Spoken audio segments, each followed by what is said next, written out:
Good afternoon, everybody. At this time, we will reconvene the City Council meeting for Tuesday, March 17th, 2015. And we'll start with the Pledge of Allegiance. And Councilmember Osborne, if you could please lead us in the pledge. Thank you. Put your hand over your heart and repeat with me. I pledge allegiance to the flag of the United States of America and to the republic for which it stands, one nation, under God, indivisible, with liberty and justice for all.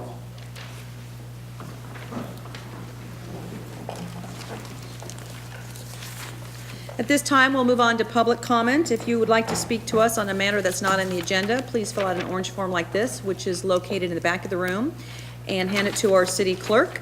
If you are speaking on an item that's on the agenda, we'll call you up at that time if you submit a form. At this time, we do have one request to speak, and that is by Robert Silk. Robert, if you can come up and give us your name and address for the record, please. You've got about 3 minutes, as you know. Good afternoon, everyone. Robert Silk, 79675 Rancho Santa Margarita in La Quinta, California, 92253. Can everyone hear me okay? Okay. I stood before you on January 21st regarding the La Quinta Middle School cancer cluster issue, and I have an update. When we were here prior, sadly enough, there were 6 or 7 who spoke before you who were afflicted, and we now have close to 100 that have come forward. We care about this wonderful school of ours, La Quinta Middle School, and that is why we want to be certain that it is safe for all who go there, students, teachers, and workers.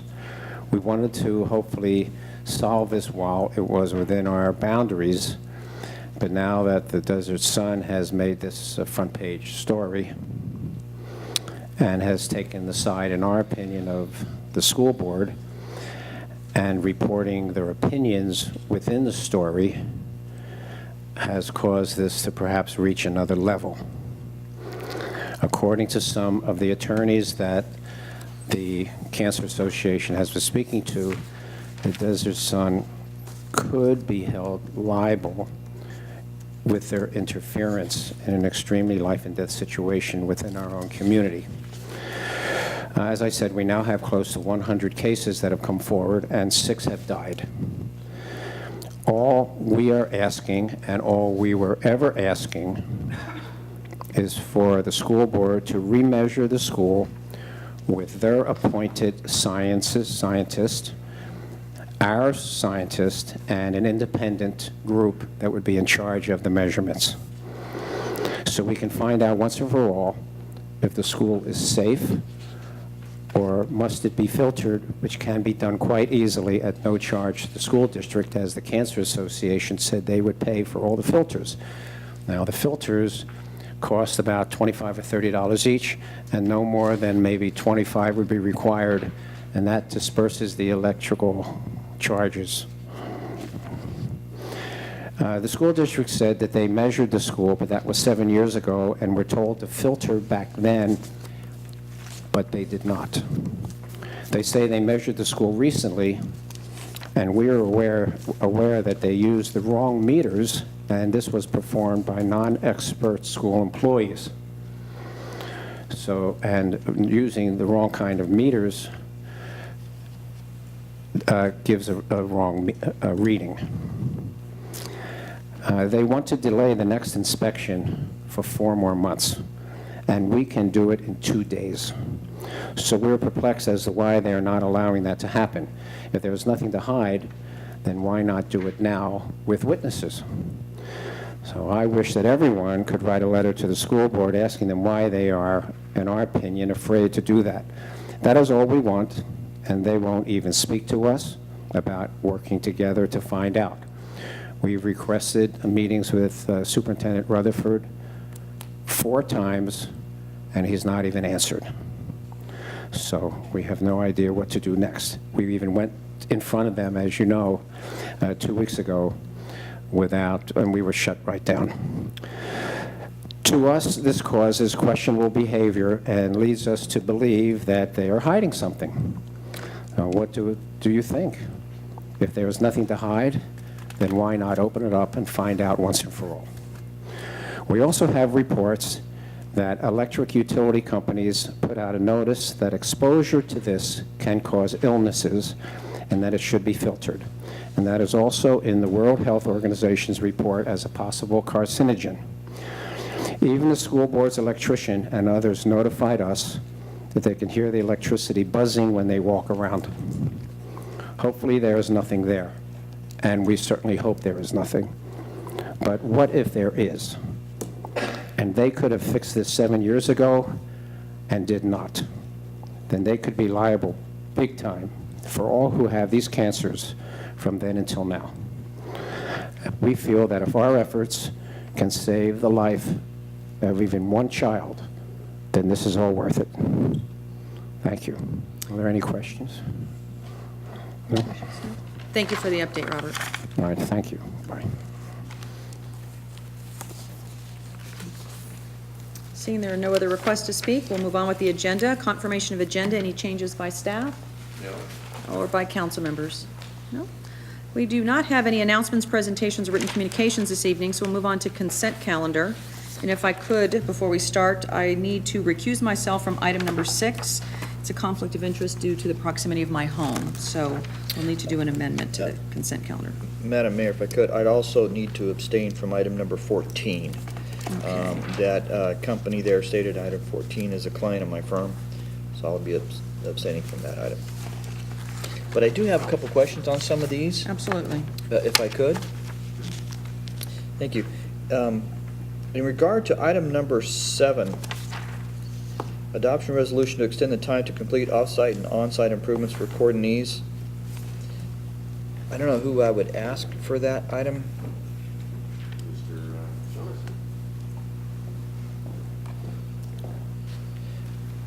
Thanks, Tim. Tim, in regarding to item number 7 and Cordonese, regarding the catch basin, so they're holding off on building that catch basin?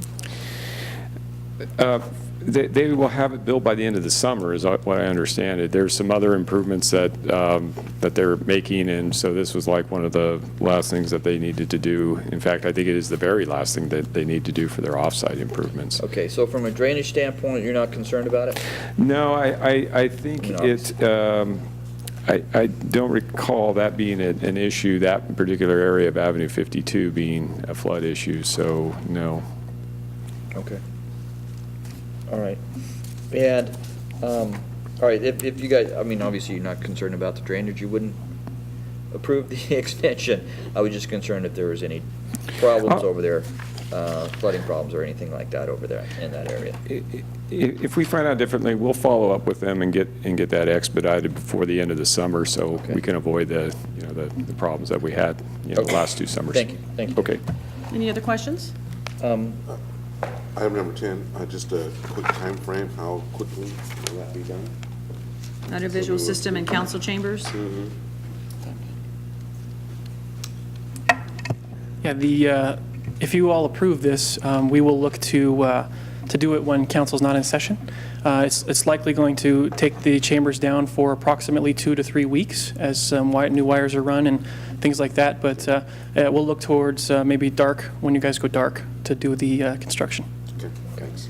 We held several meetings in the study session room while the air conditioning unit was out, so we're Good. mobile. Okay, thanks. Yes.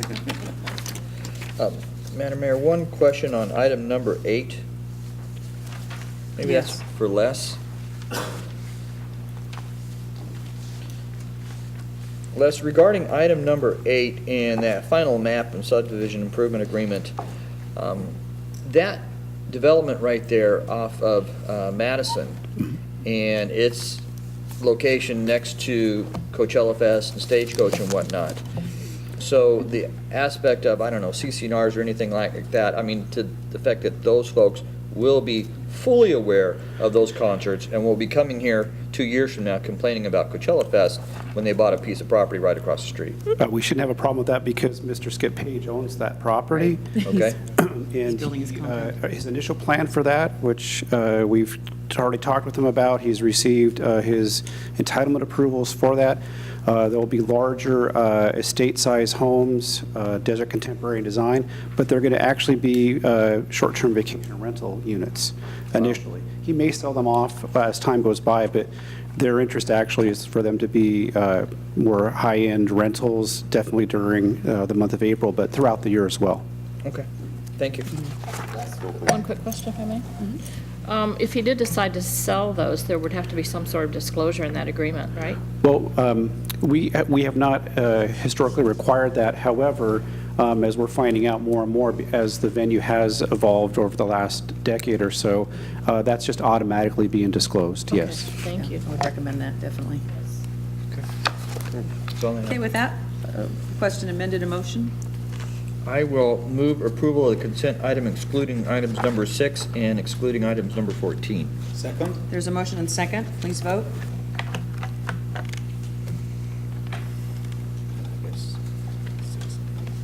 Motion passes unanimously.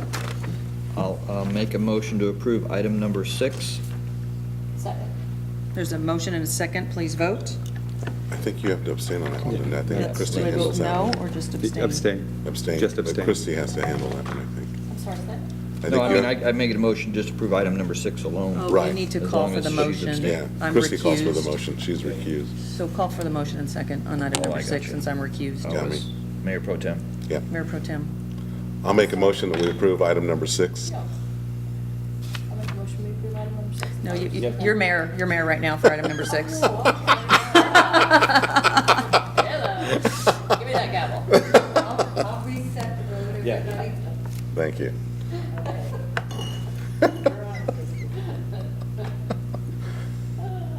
So, Madam Mayor Pro Tem, Madam I Mayor make Pro a Tem? motion that we approve item number 6. I'll second that. Please vote. There you go. I just don't vote, or do I vote no? Yes, okay. You've duly I'm noted out that of you're the room. recused, Yeah. correct? Motion passes with 4 votes.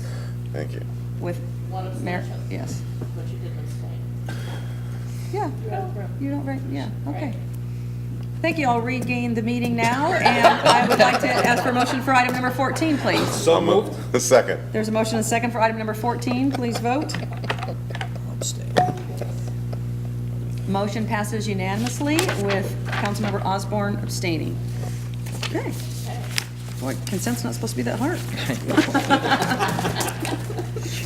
All right, we'll move on to business session items, and we have one this evening, and that's approve the pillars of the community nominations.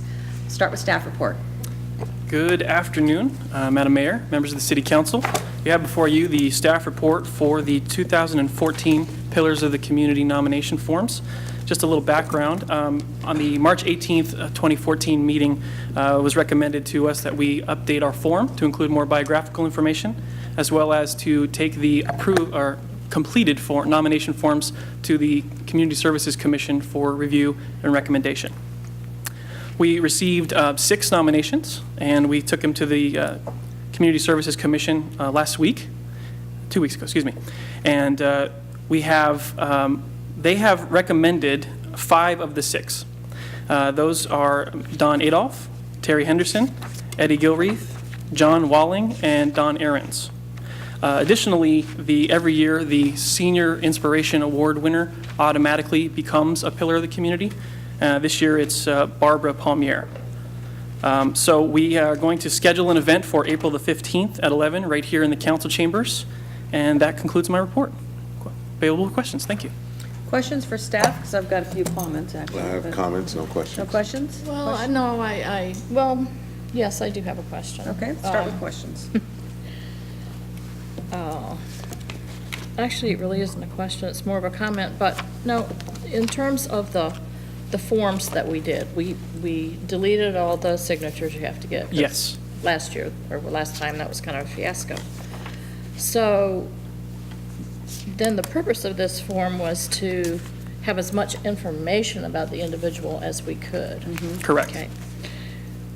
Mr. Ahrens does not, his application gives us zip information about what he has done for the community. He is currently President Springs Air of La Museum. Quinta Historical Society, and a past president of the Palm Springs Air Museum Volunteer Victory Squadron. And this disappoints me. It disappoints me that the community services just went ahead and passed this on.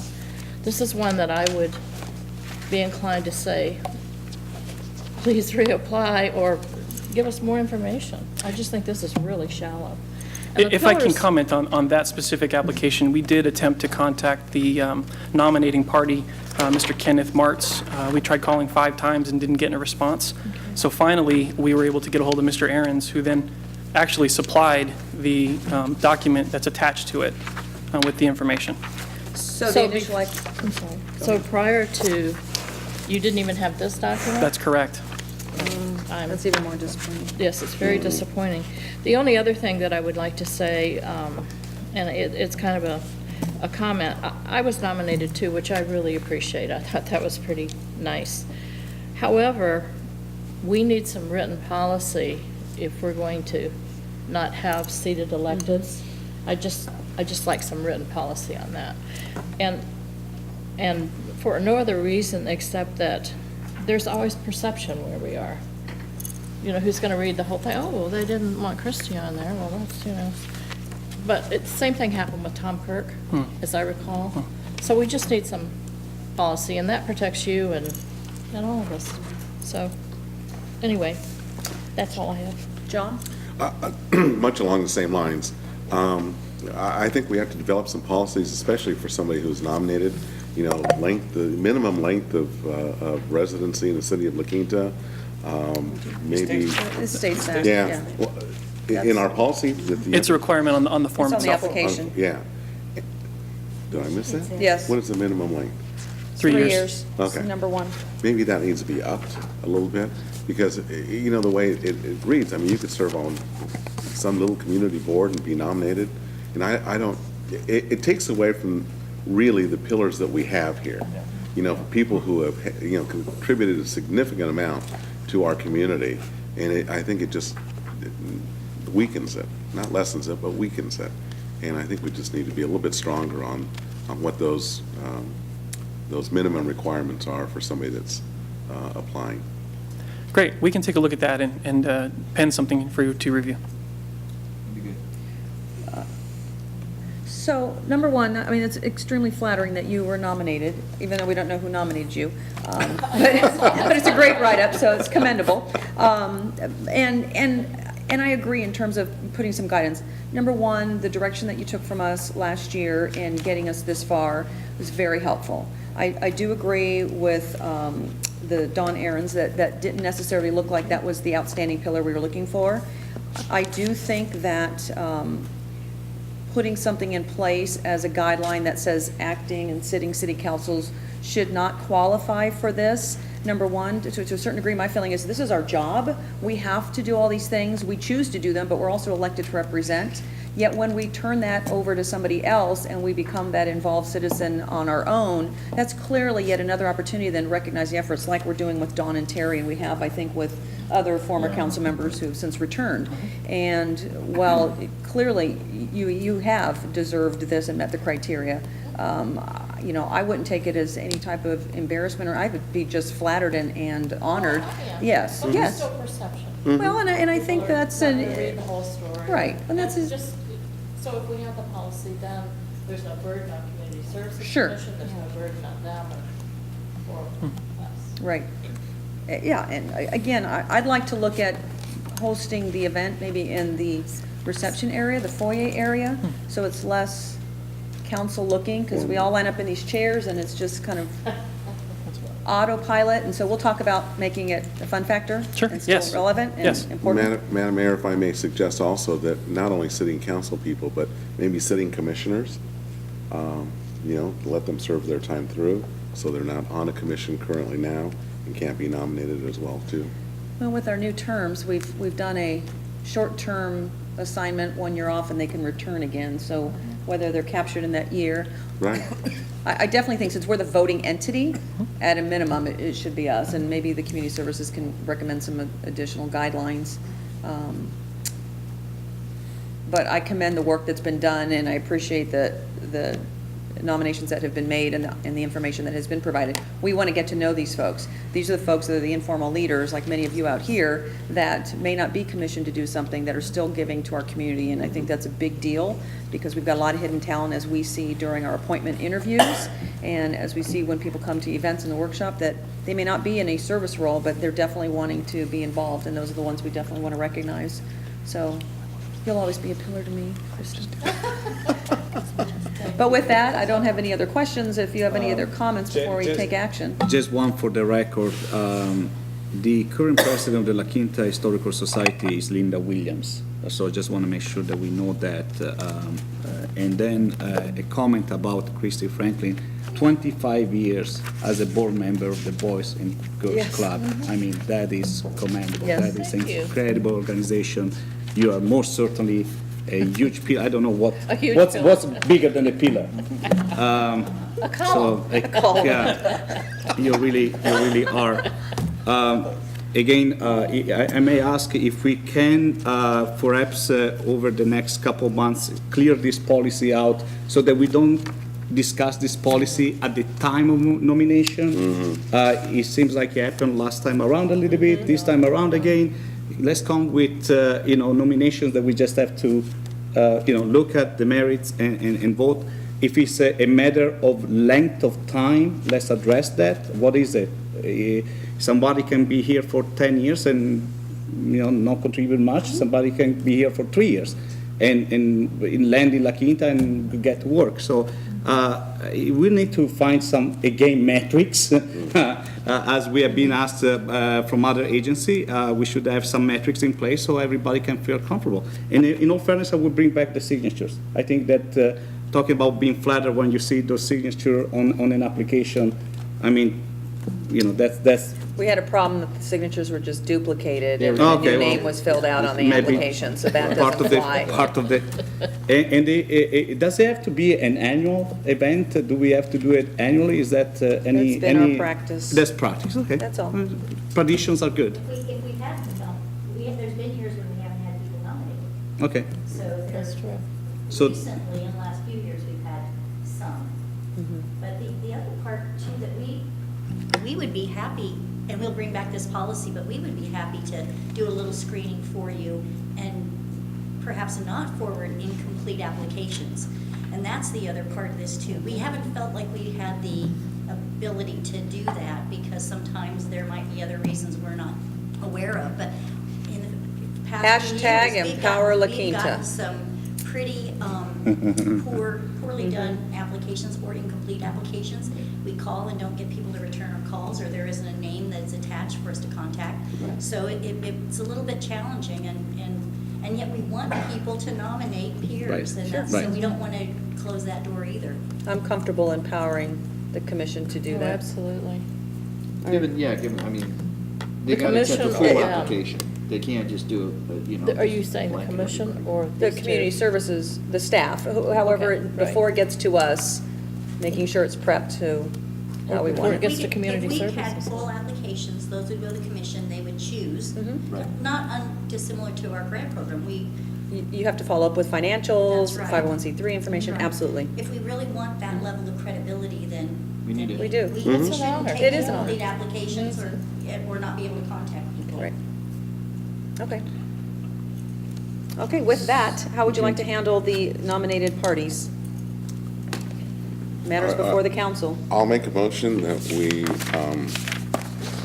select Don Adolph, Terry Henderson, Eddie Gilreath, John Walling. Second. There's a motion second on the floor, please vote. Motion passes 4-1 with Osborne voting no. You did? Change that to a yes. if you would. We're really We are swift up here. experienced, well-educated Working those buttons council really well members. today. Yeah, St. Patrick's Day, it's that luck of the Irish that's hitting us. Really? What'd you ever like? Okay. Iced tea. We'll move on to our study session. We have, how many do we have today? We've got 2 today. The first one will be discuss striping options for Avenida Bermudez, Calle Tampico, and Black Hawk Way. Staff report, please. I know. Thank you, Madam Mayor, and honorable city council members. If you recall back in, well, maybe some of you don't recall, back in November, we actually adopted a speed study after a survey was done of about 16 segments in the city. Some of the segments went down in posted speeds. Others increased, and the council asked staff to bring back some recommendations on ways that on these particular streets that we're going to talk about, that they could be accommodated and possibly lower the speed limit. The two that we are looking at tonight are Blackhawk Way and Avenida Bermudez. That wasn't actually, Avenida Bermudez wasn't part of the speed survey. Its speed was current, but we had some public comment asking us to take a look at that, so we included that in today's study session. Calle Tampico increased, as you see, from about 5 miles per hour between Eisenhower and Washington. But we propose to bring back that as part of the village improvements that we're going to be talking about to the council in the near future. And the concept that we are using, and we believe it's appropriate. Our city traffic, Nazir Lalani, has analyzed these streets over the years, and it's basically a striping approach, a reduced lane width through striping. This has been shown in studies, just narrowing your traffic lanes to, it basically gives the impression to drivers that you're driving a narrower street, and they slow down accordingly when they do that. So the first area that, or the first street that we looked at was Blackhawk Way from Adams Street over to Dune Palms. Of course, this runs in front of the high school and also La Quinta Park. The striping there, if we look at it in cross-section, you can see here it's pretty much 3 travel lanes. The middle one, the 12-foot middle lane on the center line, is a left and right turn, a simultaneous left and right turn lane. So really it's just an east and west street with 12-foot lanes. The striping right now is somewhat problematic in that it includes on the La Quinta Park side a bike lane that also doubles as a parking lane on weekends when we have high use, and that isn't the best use of a bike lane.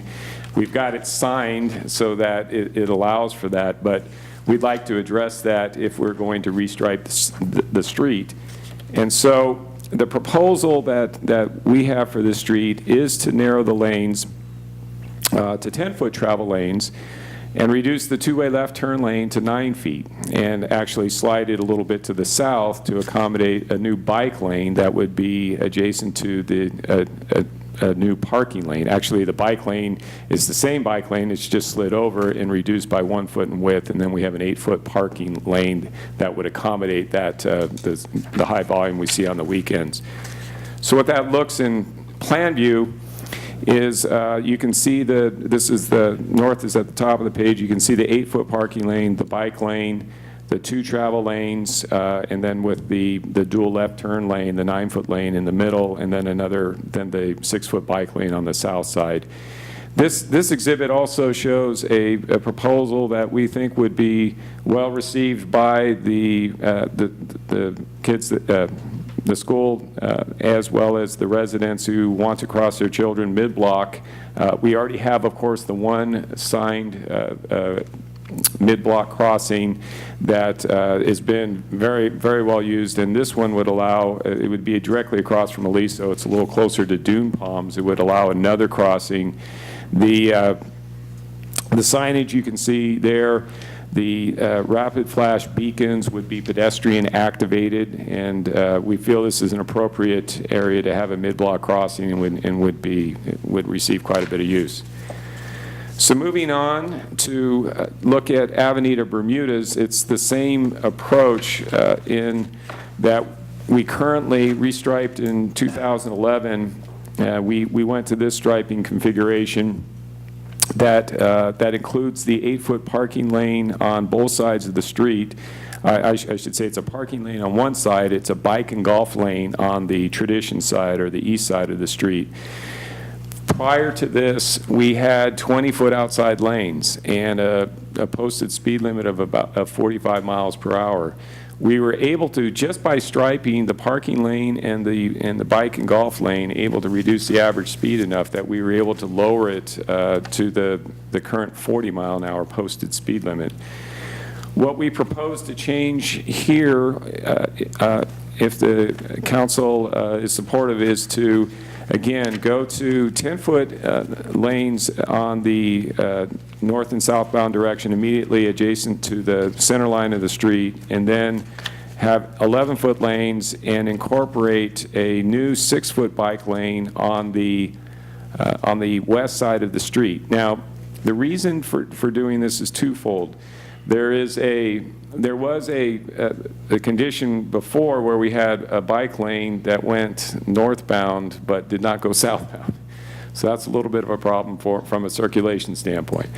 So this addresses that by having a bike lane in both directions. It also allows another 6 feet for the problem that people have. The homes are on the westerly side of the street. It gives them 6 more feet to back out of their driveways before they have to deal with the traffic.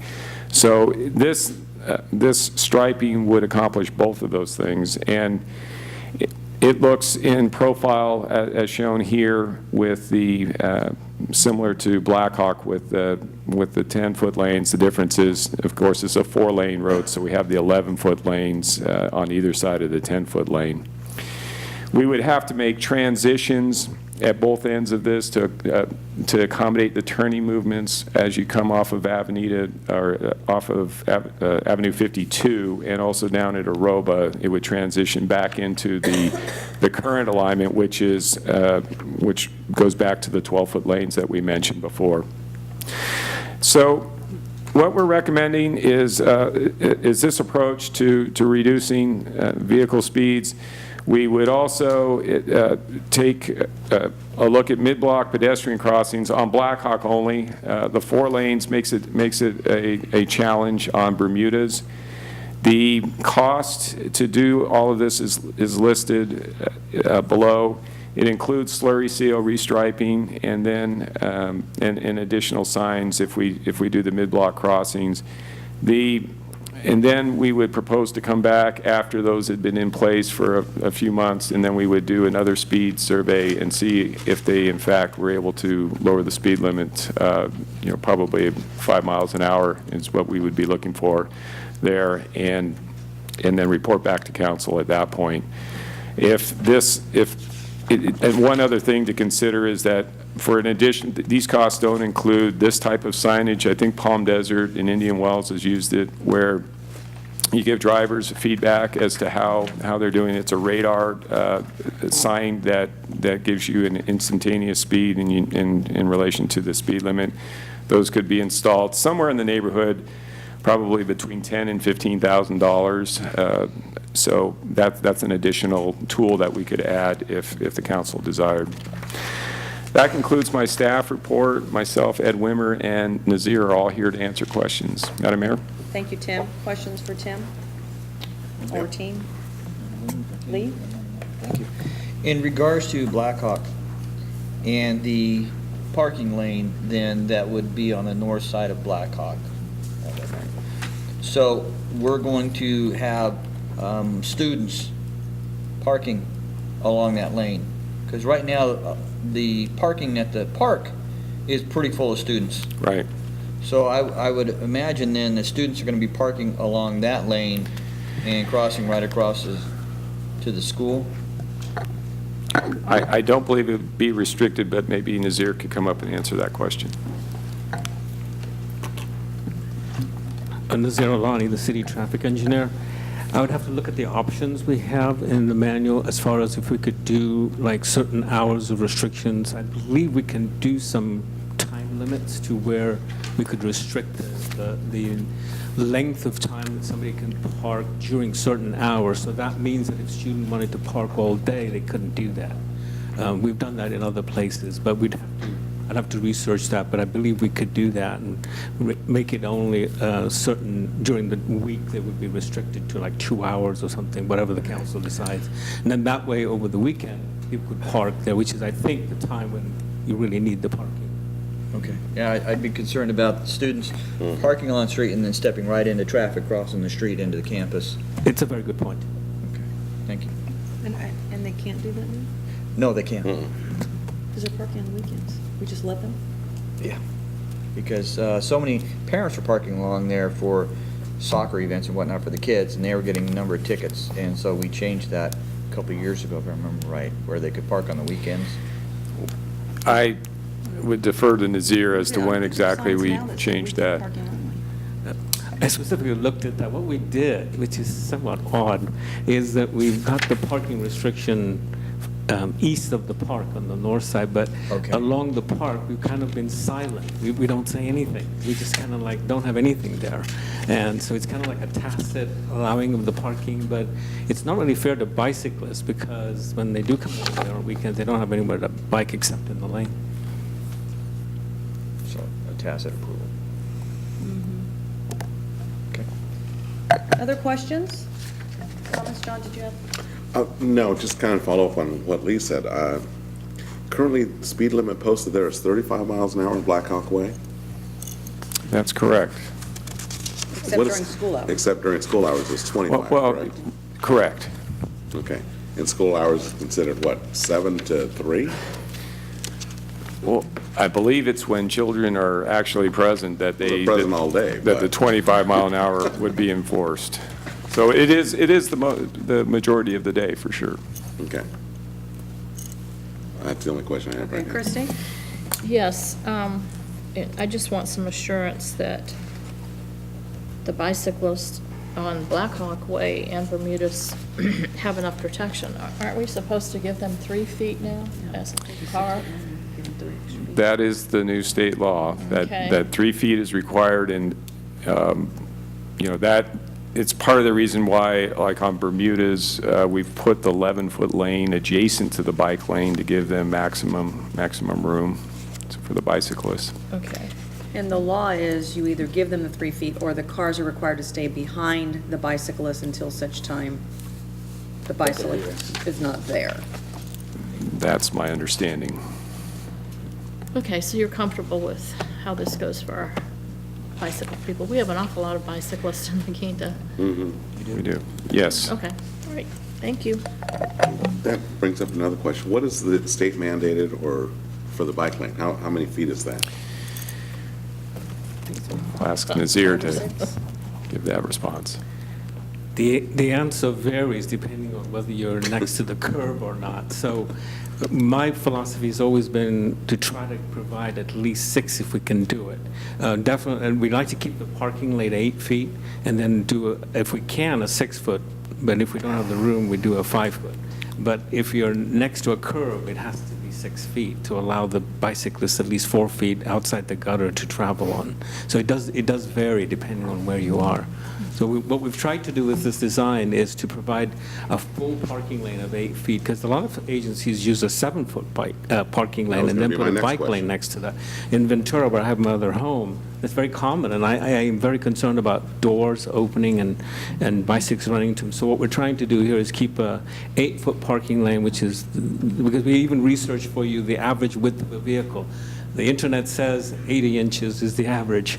So we're giving them a fair amount of room to park against the curb and have some room there, and then provide a 6-foot lane, at least on Bermudas. We're trying to do that. On Black Hawk, it's a little bit tougher to do the full 6 feet, but that's what we're trying to do, is to even it out as much as we can and give as much space as we can. I'm reluctant to go to anything narrower than 10 feet for travel lanes. That's pretty much what the industry said is the least you can do for the moving lane. The left turn lane, the 9 feet is excellent. Now, bike lane, can it be used for only bikes? Can you jog in that lane? You're supposed to be just bicycling in the lane. That's, well, I mean, that's maybe a question for the police chief, but I believe it's supposed to be just for bicycling purposes and It not says for golf jogging. cart on here. Well, it says golf cart, but we're getting a lot of joggers out here too, and they're not necessarily running on the sidewalks or running in the streets. I know, I've seen that. And so maybe I would direct that to Lieutenant Walton on how we police that, because we're seeing more and more joggers out here. And we're starting to get a lot of interaction between bikers and joggers, and It's all about health and wellness. It is, I absolutely agree. They're just taking a little riskier route. Yeah, exactly. Honorable Mayor, Good City afternoon. Council, happy St. Patrick's Day. So, Same to you. if the infrastructure is present, such as sidewalks, the pedestrians, which would be a jogger, has to stay on the sidewalk. They cannot utilize the bicycle lane. State law doesn't allow that. The bicycle lane is reserved solely for bicycles and golf carts or low-speed electric vehicles. I almost said emergency, but I meant electric vehicles, neighborhood vehicles. Okay, but we see many people jogging in the street, and if there's an adjacent sidewalk, they should be on the sidewalk, correct? That's correct, they should. It could be considered a pedestrian in the roadway if there was the infrastructure available and they decided to jog in the street rather than on the sidewalk. I don't think we're out there looking for those, but if a person was unsafely darting in and around cars and there was the sidewalk, we would probably take a dim view. And there's no 3-foot rule for those. No. Well, maybe that would be a topic for our gem in an article about joggers jogging on the sidewalk rather than in the street, because we do see a lot of them out here. Absolutely. Any other questions for Lieutenant Walton? No? Okay. Thank you very much. Thank you. Robert? Yeah, I have some question about, since this issue in particular with both Black Hawk and Bermuda was brought up back in November, I believe, at some point. Was there anything, did you do anything to really assess what the level, of course, safety is the most important factor here. Right. But have we done any evaluation about, is it unsafe now? Do we have accidents? Do we have, I'll let what is the Nazir critical issue we're answer trying to that. solve here? I knew you had me here for a reason. I did. We have for the new council members, we have a full collision database that we receive from the police department. It's called Crossroads, and I'm able to query that. So I did that for you today. So on Avenue of Bermuda since 2010 to 2000, well, from 2010 to 2014, that's 5 years, we've had between Avenue 52 and Kayakalima, 12 collisions over that 5-year period, and they vary in location. Some of them are at an intersection between those two, and some of them are mid-block. And then on Black Hawk, we had 6 in that same time period. So we do track that. Okay. Quick question before you continue on that subject. The 12 in 5 years on Bermudas, was that before we lowered the speed limit from 45 to 40? No, I'd have to separate that out. I just did a 5-year snapshot, but I do have the whole listing here, so if I have a minute, I can go back and look at that and see how many were done in the how many occurred, I should say, in the last year. You may not need to do that. Go ahead and continue with your questions, because No, the other question is obviously, at some point, we looked at this as a enforcement, right, from an enforcement perspective. Right. And we have attempted to enforce, correct? That's correct. What is the effect of enforcement? How lasting after the enforcement period? Not very long is the answer, but Nazir could probably elaborate. No, I really can't give you much of an answer. I can answer the question about the collisions, though. There were 3 in 2014 on Bermudas. Thank you. Yeah. And they were mixed rear end, 2 rear ends, 1 side swipe. But sorry, I didn't follow the enforcement question. Well, the question was how long, it's similar to when we put out the speed trailer. The people obey while it's out there, and same thing while a motor is posted, but within a week or two, it seems the compliance just, starts fading again, and people resort back to their old habits. And that's been my observation. I think probably Lieutenant Walton's had something similar as that he's seen with his group. Yeah, I was really going to refer the question to him, since he's the one who deploys the radar trailer for us. So we have a list for the radar trailer that people request, and then we deploy the trailer based on the list of requests that we get. But usually, unless the police chief corrects me, we don't put it out for more than a week at a time in one location. And is that part of our Riverside Sheriff's Department contract, available services, those speed trailer signs, or is that's separate? No, the city does the trailers. The city does, we own them. Oh, so there's not an extra cost. Very good. Okay. So if I may, one more Please, question. I know where you're I going. knew the answer to the previous one, so that's why I asked. I don't know the answer to this one. In the long term, is it more costly to keep enforcing or to go for this solution? Which one is less expensive? Well, I would have to say that, yeah, I mean, the striping is going to last a long time. So, and so it will be a permanent improvement if the council desires to have us do this. So I would say this is not a Band-Aid approach. This is a permanent solution to the speeding issue. And, you know, like I said, the studies have shown that this actually reduces speeds. So it would be more cost-effective to approach this solution than enforcing continuously. You're asking an engineer if the engineering solution is the better way to go, and Yeah, I believe it is. We need to have a discussion about cost-benefit analysis. Obviously, I think that there is a cost, I mean, and it's not a low cost, but No. we need to address safety. And if we have now a view after a couple of months, and we are mandated to have certain speed limit according to the 85 percentile, and that's not something we come up with, right? It's the state. Which one is the permanent solution and which one is the one that is less costly? I think cost-benefit analysis is part of deciding any expenditure. But On that. if there's comments to that, otherwise I'll continue to add some more to that. I guess my feeling is we're looking at $440,000 because two people said we still have a speeding problem on Bermudas, and several people say enforce it. You were concerned that the speed limit was raised on Black Hawk Way because it's in front of a school when during school time you have to go slow anyway. And we have school resource officers, and we also could deploy some extra ammunition there. I can't support, the study was done, the speed limits are posted. I can't see spending $440,000 when we've got roads on Monroe that are being torn up. We've got CIP money that we don't have that we need to do things. And I appreciate the engineer's proven results of restriping slows things down. But being that my backyard is on Calleo Bay and we have narrowed it for the illusion of going slow, it has become an awesome racetrack for people cutting through, and who knows what's going to happen when the theaters get in there, because there's residents already complain now. It doesn't bother me, but it's like unless you put a speed bump there, it's not going to slow anything down. We should just add parking to both sides again on that street and see if it slows down traffic, quite honestly. That would help several of the businesses in the area.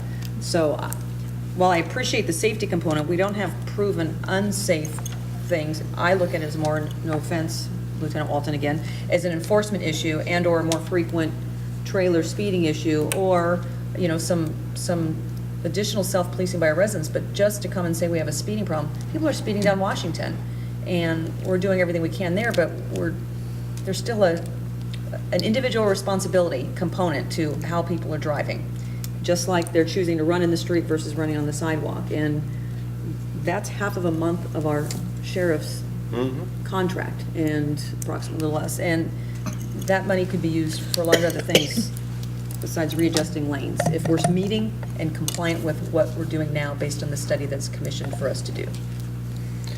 If I can, Madam Mayor, regarding Blackhawk, my concern was more about teenage drivers. With the teenage drivers there with the high school and giving them a little bit more allowance for greater speed, that was more my concern, is 16 and 17-year-olds driving at a higher speed in front of that high school. And hopefully if they're driving to and from school, and that's when you have to go slow. At least it's posted at 25 anyway. But Well, there's quite a bit going on after school as well, sports programs and whatnot. And I don't know, and maybe another question for the Lieutenant, you know, to the extent, the accidents on Black Hawk Way, if you have had a challenge with teenage drivers in front of that high school.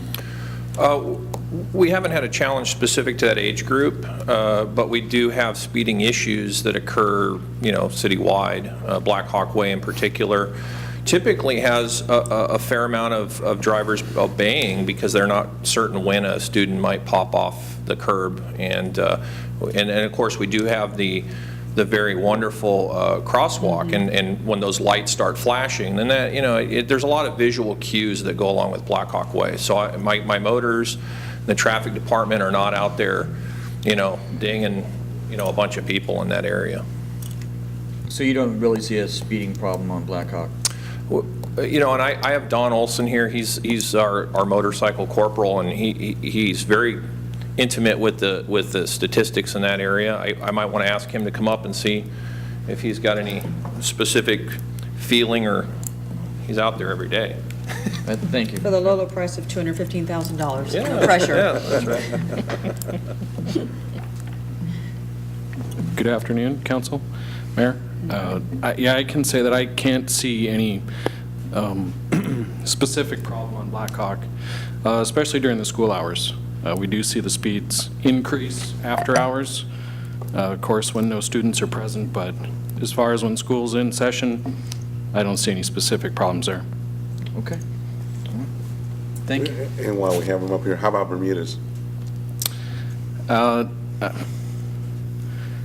I can't say I can recall any real specific issues on Avenida Bermudez as well. And really no major traffic accidents. I mean, we had a couple rear ends and a side swipe. Sounds like somebody texting and not just paying attention or something. Yes, especially, I don't recall anything recently. Okay. Thanks. Christie? Yes. I've noticed in my driving back and forth to, from La Quinta to Palm Desert, they have the, it was on one of your slides, but the permanent, you are going so fast, blah, okay. Right. That slows me down because the light's flashing and I'm looking at it. The trailer thing doesn't, it's like, sorry, but it doesn't. You blow by that, right? Yeah, right on by. This is really good, and the question I have is that solar? Is that a solar panel, or it is? I believe so, but Okay. Ed's saying yes. the pole's cut off, so I can't tell for sure. So I took that picture. I wanted a good close-up of it, but yeah, it is solar. And in fact, there's another message when you are over the speed limit. There was another picture that I sent to Tim that says slow down. Yeah, we've seen those. Oh, I'm sorry.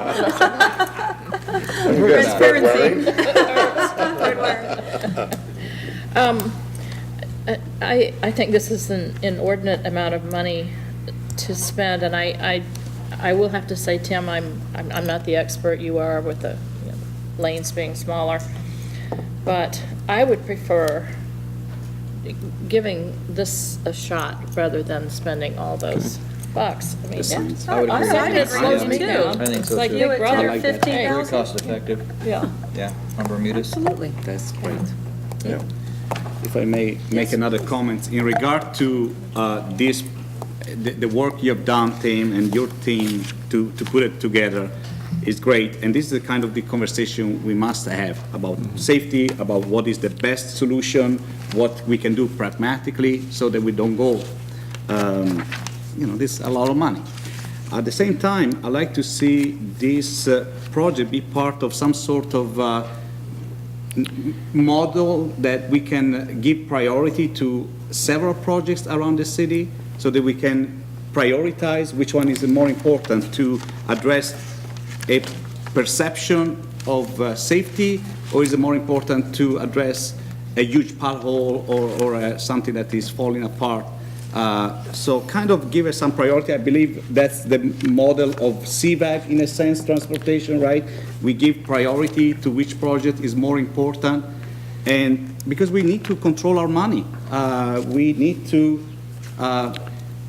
we don't have that much to spend. So we need to look holistically at all the projects, I would think, and then give it a priority. And this could have a priority, but it may not be the main priority.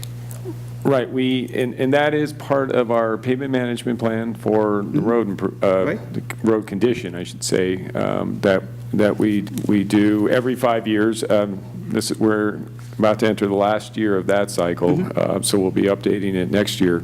And as well as the capital improvement program discussion, which we have scheduled for next city council meeting. And so and that's why we were bringing this forward now, because if there was a desire to do this, we would incorporate it into into that discussion next week, our next council meeting. One other thought that I had too was that, a large part of what we're doing is having to slurry seal before we do the new striping. If it was the council's desire to look at these streets when we are on a slurry seal cycle anyway, Bermuda's was slurry sealed pretty recently, and I think Blackhawk might have been as well.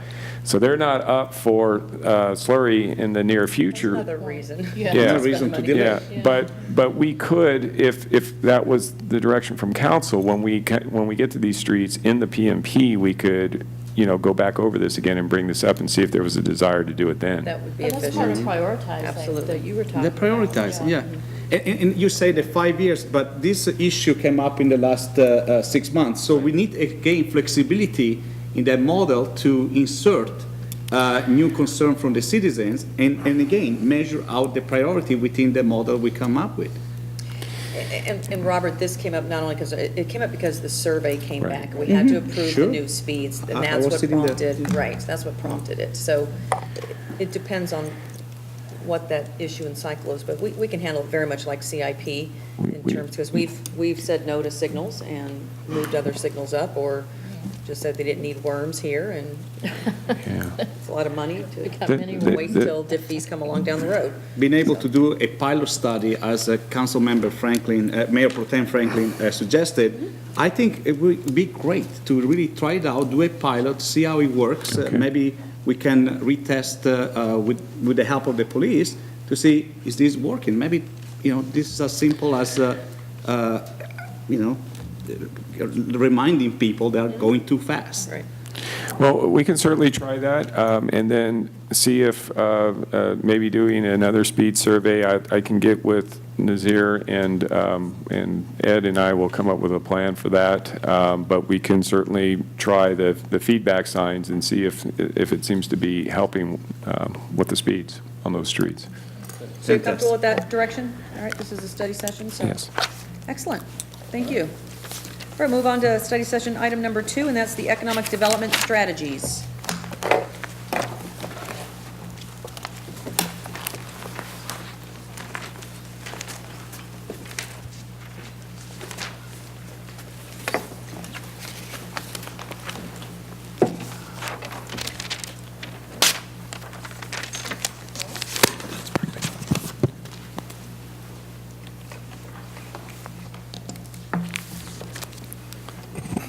Thank you, Mayor and Council. The purpose of this study session is to have a conversation about economic development. Joining me in this discussion is Ted Shove, business analyst over here. He'll be up in a moment. And Les Johnson, our community development director. Last year, the City Council appointed an economic development subcommittee, and we met over the successive months. As a part of this item and that discussion, the city invests upwards of $1 million annually in economic development-related activities, anywhere from engaging with consultants in property disposition and negotiation activities to regional economic development investment, with the lion's share of it being in marketing, both direct and indirect, and with organizations like the CVB. In terms of how we're organized, right now the city is organized in terms of economic development with the city manager's office being the primary interface or the quarterback, and a team of people across departments and at different levels supporting the effort. The city utilizes extensively having staff in community services lead marketing activities, as well as community development, where they facilitate development, and retains contract resources like the Tallman Group. So with that said, I'm going to turn it over now to Ted Shove. Thank you, Chris. So on this slide, we see what is called La Quinta's differentiating characteristics. This could be a lot like diagnosing a patient. looking at different kind of features of that patient and understanding and really using this as a baseline to go forward with our economic development effort post-RDA. If you can advance, please. This is our map of La Quinta, and you can see that we've got the Highway 111 corridor, the Village, Silver Rock, and parts east. So those are the 4 points I'm going to kind of focus on briefly. The first being Highway 11, a mature and solid, pretty sizable retail base. Has come to some problems over the last few years with an uptick of online retail sales. And as a result, we've seen some retailers, not just in La Quinta, but communities all apart and across the nation, close their doors permanently. So with that, we've had some kind of difficulty finding similar retailers to replace former retail, which has caused us to consider looking outside of the box a little bit and considering what are trending type of uses, maybe a little bit more retail volatile resistant type uses. So that's something that we're being considered in this particular area. Now, moving forward to Silver Rock, within the last year, Silver Rock, there was an agreement that was completed for luxury hotels, resort retail, and upscale residential development. And this really, when this comes to fruition, will actually be its own tourism type and consumer type generating amenity for the community, not just on a regional basis, but as a tourist attraction. Skipping down to the Village, the kind of the focus here is to increase the office and retail type uses, an art studio, and affordable and market rate housing. And the last item is points east and outside of the boundaries of La Quinta. One thing in particular is the Jacqueline Cochran Airport and the Thermal Racetrack, and most specifically the BMW Driving School. And how can we leverage our partnership with that group and that amenity for future co-branding activities. Now, taking a step back, looking community-wide, a little bit more on what can we do here at City Hall to increase our performance and knock down some of the barriers with the entitlement process. And at that point, I would turn that over to Les. Thank you. All too often, when it comes to economic development, an oversight is the experience at City Hall, be it your development standards, the permitting process, and just navigating through a much-needed effort of entitlement and ministerial permits. We are committed, and we've had a lot of conversation in the last year with regards to the city's development standards and revisiting those. We want to make sure that those non-mandatory standards represent the community values, but also are not a hindrance to future development activities within the community. So reviewing those development standards for efficiency through the development permit process is a paramount item that we're focused on, not only in the near term, but beyond. Also within City Hall, our customer center is a key focus. We've invested a tremendous amount of time and effort into that, improving that process and that experience. We are focused in on the consolidation of resources into one key area. We're also focused upon technology and being as cutting edge as we possibly can. Why? Because we want to make that process as efficient and effective as possible. We know that time is money, and we want to ensure that that process is thoroughly completed and those folks are able to move forward with whatever development proposal they're wanting to move forward with. And also to provide a transparent process too, to ensure that as folks are navigating through the development review process and obtaining their permits, they have a full understanding of where they're at within that experience. So with that, in wrapping this up, we have identified 7 potential discussion points. You may have others, but for the sake of providing an opportunity for us to hear from you and dialogue with you this afternoon, we'll leave it with those discussion points out for your consideration, and we're all here happy to converse with you and answer any questions you might have.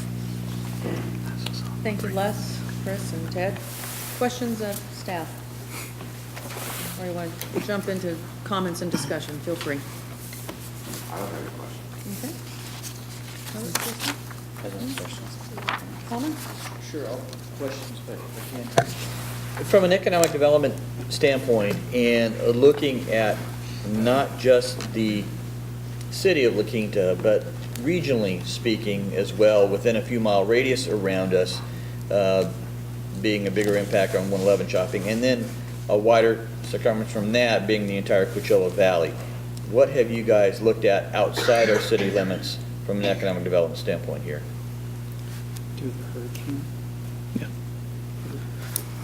So one thing that we looked at, and we contemplated putting it into the presentation, but thought it might be a little bit too wordy, was evaluating the market trade area based on a 5, 10, and 15-minute drive time ring. And what we've seen is the density of the population quite heavily increases, but the median income kind of drops down a little bit. Those are one of the two big components. But looking overall in more of the regional perspective from the Coachella Valley, our retail taxable sales were in about the $738 million range, and that is approximately 20 to 25% of the entire Coachella Valley. So that 111 corridor and essentially all the points listed on the map are very critical to attaining that $738 million. So anything else that we can add to that bumps that up. It has an overall impact, a positive impact on our property tax or sales tax and tax revenue enhancement. So the sales tax revenue for the city of La Quinta is heavily impacted by those shoppers outside of our city limits that come into La Quinta? As well as the seasonal residents. Okay. So from an economic development standpoint and a policy standpoint, we need to have a good plan for that economic development outside our city limits as well as inside our city limits. Would agree.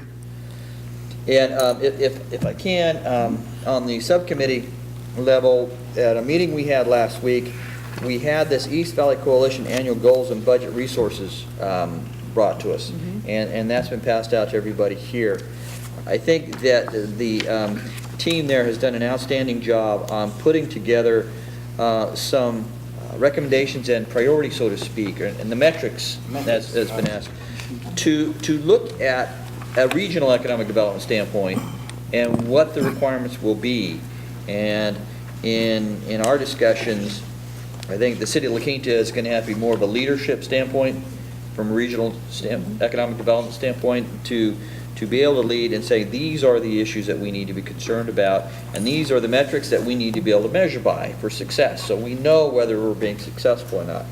And and there's a lot here, and I realize you guys have just received this, but I think they've done an outstanding job to be able to take this, present this to the East Valley, and be a leader in saying this is what we need to look at, and hopefully getting some buy-out from our other members from the cities and the county. But appreciate your comments on this, but just wanted to, this is where this has come from. So I would expect that this is a good layout. And is it our team that Our presented team, this? yes. Ted with the And lead. this is for the e-veg proposed. So we could do a microcosm of this specifically for the city of La Quinta as well and establish our own metrics and expectations. Absolutely. We can provide that direction so that we have that of you, just like we're expecting that of the team. I think on the Highway 111 corridor, I know we talk about repurposing the big boxes because of the online. I'd like to see an active effort to go reach, not just understanding the trends if that's what's happening, go find places that have done that and talk to the developers that have created those and what have they created and how did that come about, and really find those areas that have been successful because they're out there. And I'm assuming you'll be able to find out where they are and just get some of that interaction going to see what else we can do with a Circuit City or a Sam's Club building. And that's minimal cost that has a developer and or multiple retailers excited about wanting to reformulate that box. Absolutely. And if I may, Madam Mayor, along those lines too, I had said, you know, look at zoning. Perhaps we can do some spot zoning on those particular big boxes and maybe allow other uses there that might not be otherwise be able to be used now. We can refocus our strategy on some of those areas, bring in users that maybe we haven't thought about. And also, I think the term economic development is overused. Maybe think about some other kind of term that we can come up with that is unique to us, and not necessarily everybody's using economic development in Coachella Valley, and it kind of set us apart a little bit. I know that we have a lot of deferred maintenance up on Highway 111. It's looking really sad lately, and it needs to be jazzed up, especially if we have a lot of people driving into this city to come and do their shopping. We want to make that as vibrant as possible and make it easily accessible to those businesses. You know, we can discuss what those businesses are looking to attract other people and how we can be useful in those areas. I think we have to take advantage of transportation opportunities, whether it's with Sunline or anybody else that might be here. You know, transportation companies that are in the area. So I think all those things that certainly could help. And I would say, I know that the group's met for just about a year, maybe just under a year or so. And granted, this is the first study session, I think, since it's been pulled together with the advancements of some East Valley and regional approaches. I know you've done initial sessions with the commercial brokers and some of the real estate brokers. And somehow, I think part of this needs to have a subcommittee of sorts of the wealth of information and expertise that we have in our community, maybe not as a core group that you all are members of, but to bring them in as we're looking at what direction we're taking and almost put them at task as well to help start making things happen. There's a great buzz about La Quinta right now. It seems like there's some, you know, energy, vibrancy. People are seeing new things happening. But we need to then translate that into dollars, either shopping more here, staying in hotels more, and get that to result in something. Whether we tap into the existing retailers and do that, to do more with our website. I think we've come a long way. One of the things I'd like to look at is when we're seeing the drive-in market and the out-of-area shopping and influx of dollars, that's all about marketing. And just like economic development, that term's overused. In our organization, we're not allowed to use the term marketing anymore. It's all about consumer engagement, in however form that is. It's consumer engagement to stay at a hotel, to go to a website, to take a class, to join the wellness center. It's engaging that consumer in whatever facet we can to have them come to La Quinta and be part of our bottom line, so to speak. So I'm clearly going to provide direction that supports additional marketing spend. I know we adjusted things this year, but I'll challenge the team to come back with positive results and return on investment of what's happened since we went more digital, and we've enhanced some things because there's still opportunities. CVB and, you know, knowing that the chamber is going to be, how do we engage them more that they're in this building? And we've got CVEP coming here tomorrow for their meeting, and between what they're supposed to be doing out there, what CVB is clearly doing with this entire regional destination, our out-of-market efforts, and having the chamber be another arm to task them with economic development activities, I think we can develop something like this for our city. Right. Since we're imposing this upon the greater group to make sure that we're in control. So, but good work. Also, if we can too, we have a lot of high attendance activities here in the Valley. Tennis, Coachella coming up, you know, with the golf tournament in town just recently. And I know we have a dark sky ordinance, but perhaps we could use spotlights. We could say follow the light to Old Town, follow the light to 111, and draw attention at night when we want these restaurants to be packed and draw people in, and play on something like that. And I noticed that, you know, the mountains are a huge attraction out there. Perhaps we need to look at lighting those up during certain parts of the year around the cove. You know, it could be, you know, low-intensity lights of some sort, but they become very attractive and allows people to get out and check things out. So we can, they do it in New Wells. Yeah, in New Wells Country Club as well too, and it looks really, really nice. And perhaps there's something like that that we can do too. Yeah. If I can, I think, the marketing is a great area that we need to really look at. I mean, we cut our marketing budget down substantially not that long ago, and it may be time to ramp it back up. I know, again, with the events that we have, whether it be the Humana or the tennis tournament going on right now, there is such a large amount of people in this area, and we need to have a focused campaign during these times. I know that Humana had theirs, and the tennis tournament has theirs, and the Arts Foundation has theirs, but to partner up with them to really focus with La Quinta, I mean, it's a beautiful opportunity to do that.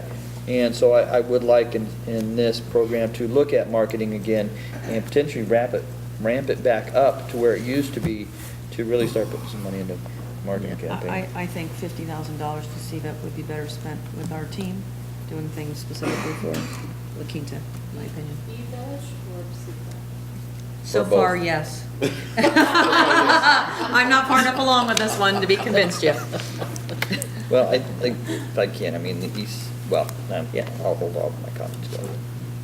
I'll wait. We're still on comments? So we're still on comments and okay. some direction. Can you want to go first? Are you sure? Okay, so a quick comment about this document over here. That's exactly where it starts, right? We now have a framework to look at and have some sense that if we agree that after a year of this, we can call it a success, now we can fund it. Right? So we need to get to the agreement not only among ourselves, but the potential partners. Do they agree that this will be success, and would they put in the money? So big improvement here. Again, this is more of a short term. We are looking at something in a 2 years time frame to see if this initiative has legs and we can make it work long term. From a point of view of La Quinta, the term economic development is because it's an easy one, right? It's just like marketing. You just, more or less everybody read a book and those terms stuck. And in a sense, it's deceiving because we are not starting from scratch here. We have a tremendous platform already. What La Quinta needs is a way to create the flow among the different venues. We need to have mobility. We need to provide the mobility. We need to encourage the mobility. And we need to stay alert because what we have in our reserves gives us a tremendous amount of competitive advantage over the entity that doesn't have that. And if we can or we have to invest in order to take advantage of an opportunity that presents itself, being repositioning one of our big box, we need to be in the position to do it. Palm Springs is doing a good job with their repositioning because they passed Measure J and they are using it in the correct way. We have several discussions over time also about incentives. What is an incentive? If we have to bring someone here versus another entity, we need to lead the witness to why us versus somewhere else. And that's important where we can either provide a platform that we can really articulate properly from a strategic point of view, we can articulate, or we can also say, we can provide some sort of incentive, and as long as it's self-generated, that they have to work for that incentive to materialize, I think that's a good way to go. In regard to strategy itself, we have to look at it 10 years and work our way back. So we need to envision this 10 years out and see what milestone we have to hit in the next 2 years, 3 years, 4 years, and so on. When you look at strategy per se, you got to diagnose what your conditions are. And you got to differentiate and discern the symptoms from the actual core issues. You need to then develop a guiding policy, and that's why everybody will need to pull together and come up with what is going to take to get us there.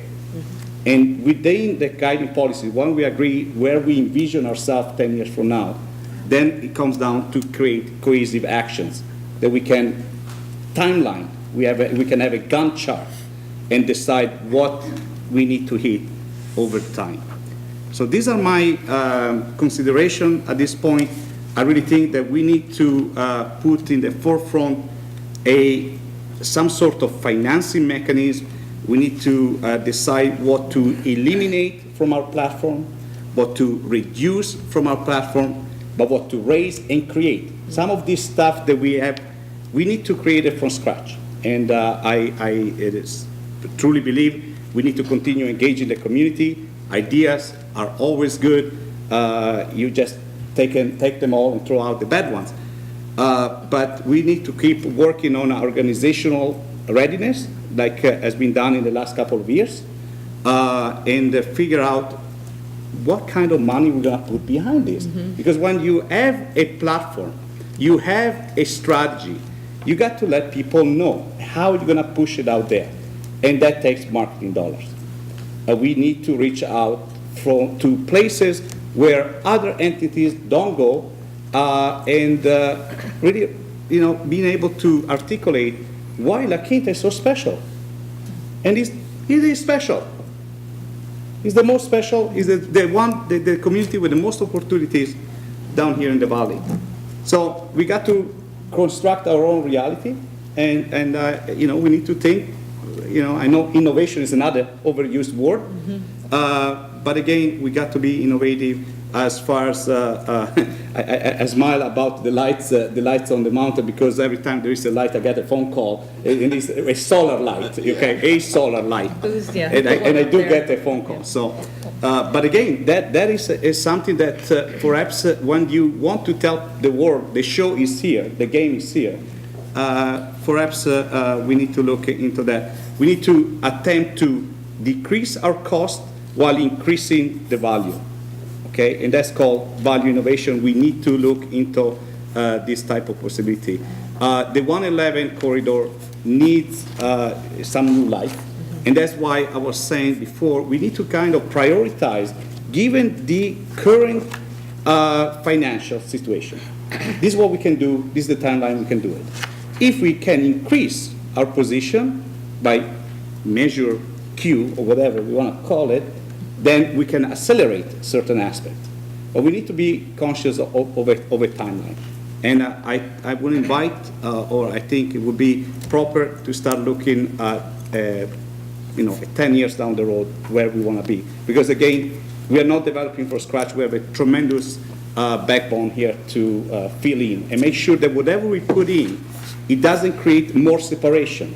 Whatever we create in the village creates more connection, more connectivity. So that's those are my remarks, and I will stop there. If I could.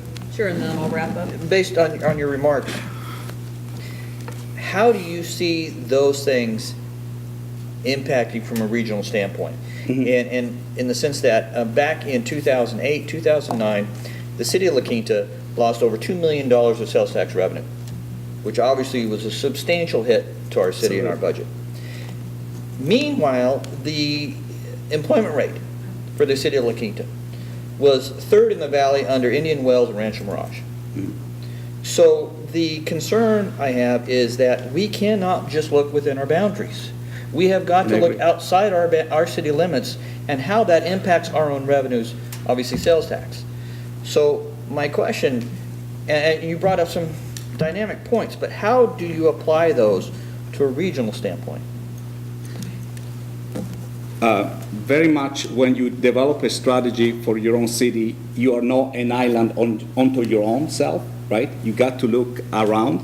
And a market is made by strategic alliances and also competitors and by consumers. So the consumers that come to La Quinta, we need to accept them and welcome from wherever they come. As long as they have a buck in their pocket and the will to spend it, we welcome them. But jokes apart, you're correct. We need to find out, in particular on the East Valley Coalition, what is their role compared to ours so that we don't end up duplicating efforts. If we feel that La Quinta is ready, and again, I put out a industry at large just to as a descriptive let's say, more medical research, for example. That would mean that that is the differentiating factor that we have from other, maybe not joint venture, but MOU that we are contemplating. So we need to do what is more appropriate for us, for our community, and still encourage the others to do what is more appropriate for theirs in order to get that flow that you're talking about, so that you can bring people in to spend their money. So in other words, yes, we got to look at this from a regional point of view. But that would mean we would also be involved with the regional standpoint. I mean, we can't just sit back and put a menial amount into CBEP and then complain that they're not doing anything if we're not involved. Very good point. No, Very good point. However, let me put it this way: that right now with CBEP there is a tremendous opportunity to also look at what the organization does and what the organization is all about. Or what it should be doing. Or what it should be doing, right? So it is a tremendous, it's not a question of being involved or not being involved. It's involved if these conditions are in place. We got to be saying, well, we're going to be involved. Yes, we're going to put in our part. And I've been getting a year full. The La Quinta hasn't kept their promises to CBEP. Right. Okay? The 2 months I've been involved with CBEP. I hear that a lot. And I say, well, I think La Quinta has carried its own weight by putting in $40,000 to look at a regional project. If we discussed this at our last meeting. For which we have no report yet. For which we have no report, and maybe tomorrow morning we can raise a question, or maybe there's been some development. No? Okay, so tomorrow morning we'll raise the question. Yes. Because I want to make sure that they understand that we do carry our weight, and we do want to be part of something that has a structure, that we know what we invest in and what we're getting out of it. That whole attempt was honorable for the most part, right? There was some matching, but what happened to it?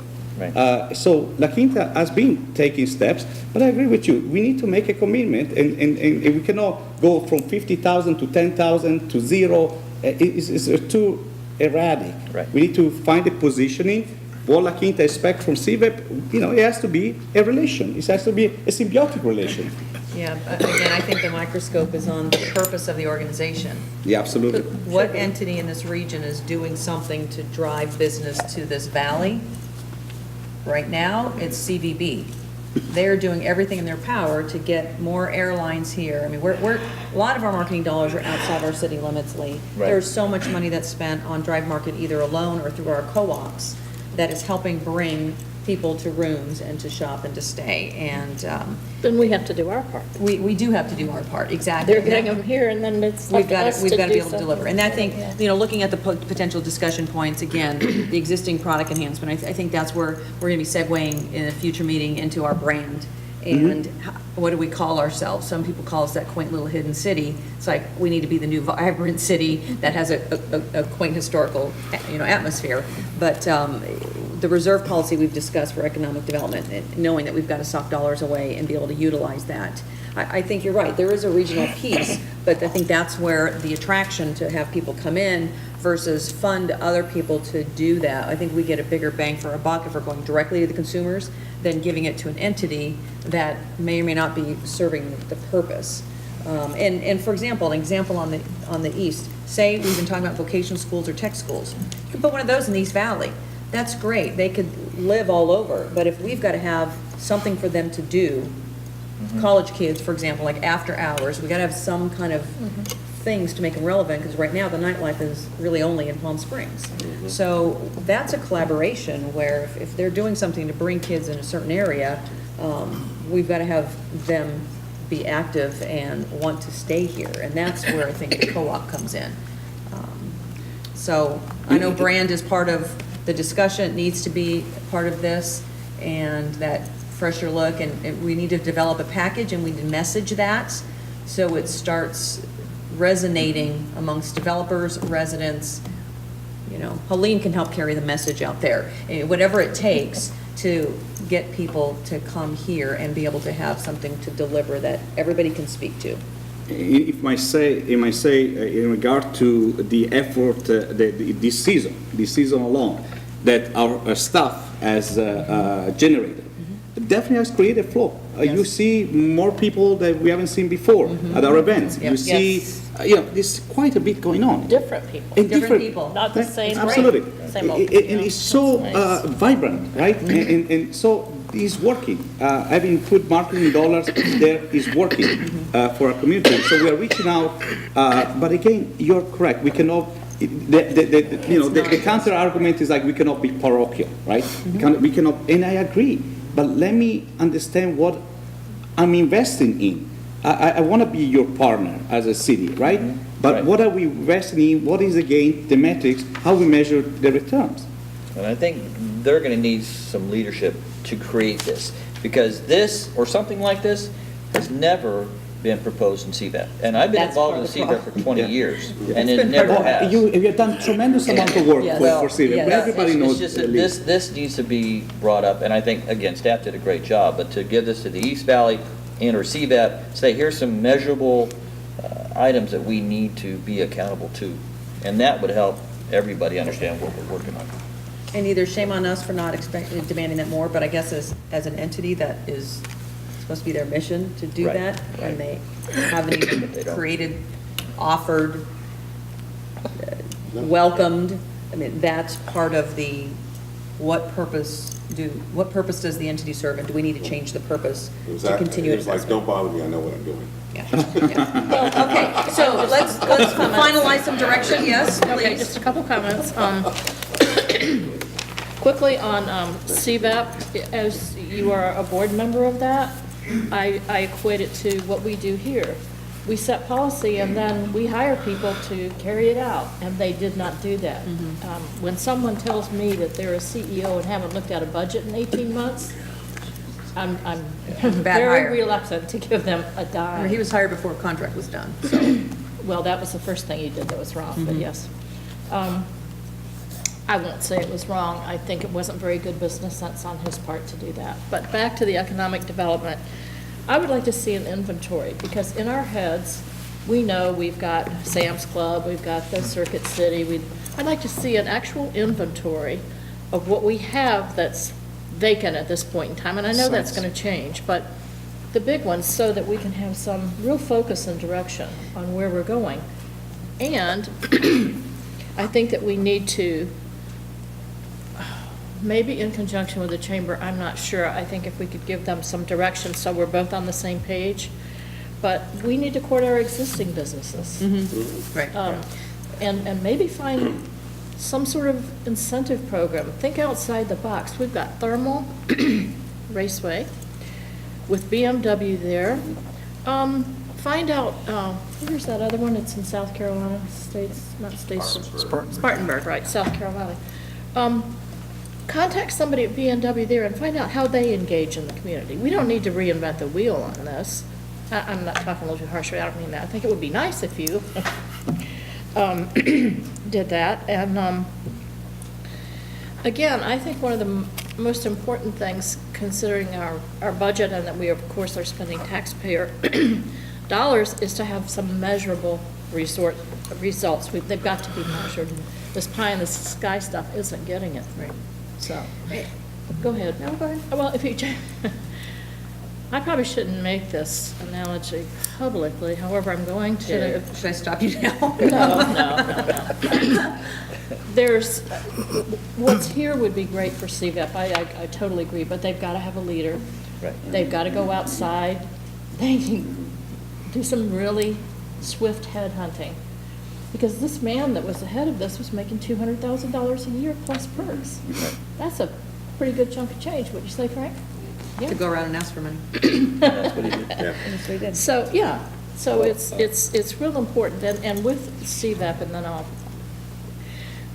I think that we understand that there are two different target areas there for them. One is the business and the iHub and Accelerator Campus, and the other is the workforce excellence. And when I talk about, like with Shula Thornton or something, or anybody at CVEP, they say, well, look at what workforce excellence has done for La Quinta High School. And in 1 year, there were no FAFSA applications, and the next year, you were #1. Well, that's that part that is, gets a huge grant every year, but that's not going to go on forever either. Right.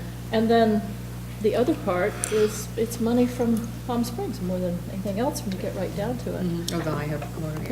Yeah. So it's, I think we can do this if I think everything that we've set up here is really good and worthwhile. And in addition to the inventory of those areas that are opportunities, I think we also want to pull that top 20 list of the highest sales tax contributors, maybe not specifically by dollar, but obviously we know the norms, the Costco's and the Walmarts, et cetera, but let's look at that list. And when was the last time we sent every one of our businesses even a thank you letter or card or something that thanking them for the contributions to our city and our But let's bottom do line? it snail mail, no email. No, snail mail. Yeah, like real, like signatures. A real and, live. you know, something they open and post. And If I may make a comment, because what you two have said, the inventory and the follow-up, with this is part of the diagnostic. Absolutely. It's the diagnostic, right? That's what it is. It's a practical example of diagnosis, right? So then we start looking at spaces that are open. We got to look, is the landlord really charging a market rate? How did they come up with it, right? If they market themselves out, whoever takes on the market, whoever challenges the market will end up losing. And some landlord needs to understand that there are market conditions and they change. And sometimes when that happens to their property, they have to adapt. And if they are too late at adapting, the market will take revenge. That's the way it works. But this is a practical example, like, okay, let's have an inventory. Let's see indeed what is available. And then also, what are they doing before we go on and start duplicating anything they're already doing? Because we're not a brokerage firm. no, We're, that's right? part of our local stakeholder component. You're Absolutely. right. No, we absolutely, because the goal is all tides rise. And All ties rise, absolutely. Right. And the fact is that we still, as council members, we can be ambassador, we can talk to these owners, we can advocate for the people that are already there, say, hey, maybe you should look at it. But we have no way to go in and say, there's no commercial rent control here, right? There's no such a thing. But we can get people to see things from a system thinking, more as a system, as an open system, rather than their own daily reality. If I can, one last thing from the subcommittee We got standpoint. 30 seconds on this subject. Go. Well, in regard to the subcommittee, we have talked about the ICSC coming up in Vegas. To go to Vegas at the ICSC, see what's going on out there, see what others are doing in regard to this aspect of online shopping and the impact it's doing on, and we're one of many cities that's impacting. But then to take that information and then go to the ICSC in San Diego with specific meetings and specific agenda in mind. But I just want to let you, that's another thing we're talking about, the ICSC, again, in Vegas, to see what's going on, understand where the markets are, and then go to San Diego and have specific meetings with specific businesses. Right, and that, I would support that, given us a strategic plan versus walk about an exhibit hall and pass out pamphlets Yeah. with no results in That's not history it at all. from Vegas to No, La we're going to have a Quinta, so- specific agenda on what we're looking for. You know how to make the and see dollars what's work. going on in the market. Good. You feel you have enough direction, guidance, ideas, creativity? A lot of work to great do? input today, so we'll be bringing some items back. Excellent. Good job. Good discussion. All right, we will move on to reports and informational items. Lee, would you like to go first? Sure, be glad to. I could go first because I have to leave fairly quickly. If I could impose on you, right ahead. Because Animal Campus, we did nothing except talk about euthanasia. Oh, that's no good. Dogs and cats, so that was it. But the only thing that I wanted to bring up too is that we got this flyer for the Pelham Putnam. I don't know if the city is applying for any of these awards, but I think we should, especially in the area of wellness programs, where we repurposed our senior center into a wellness center, and some of the things that we do with the Bulldogs and things like that with community services in schools and where we're putting our money. I think that maybe we ought to have staff look at some of Sounds these- like an Edie thing. some of the things that we can apply for We'll some pass of it these off to awards, Edie. and I think that we've done a tremendous job in some of those areas. That's it. Are you staying for 15 more minutes or are you exiting? No, I'm exiting. Okay. Note for the record, please, Councilmember Pena is exiting the building. All right, Lee. Thank you. Thank you, John. Thank you, Lee. The only item I have on here is regarding our Desert Sands Unified School District Committee meeting. We had Christy and I had a meeting with them last week or the week before? Week before. And had a great meeting. It was really good to sit down with them and discuss a number of items.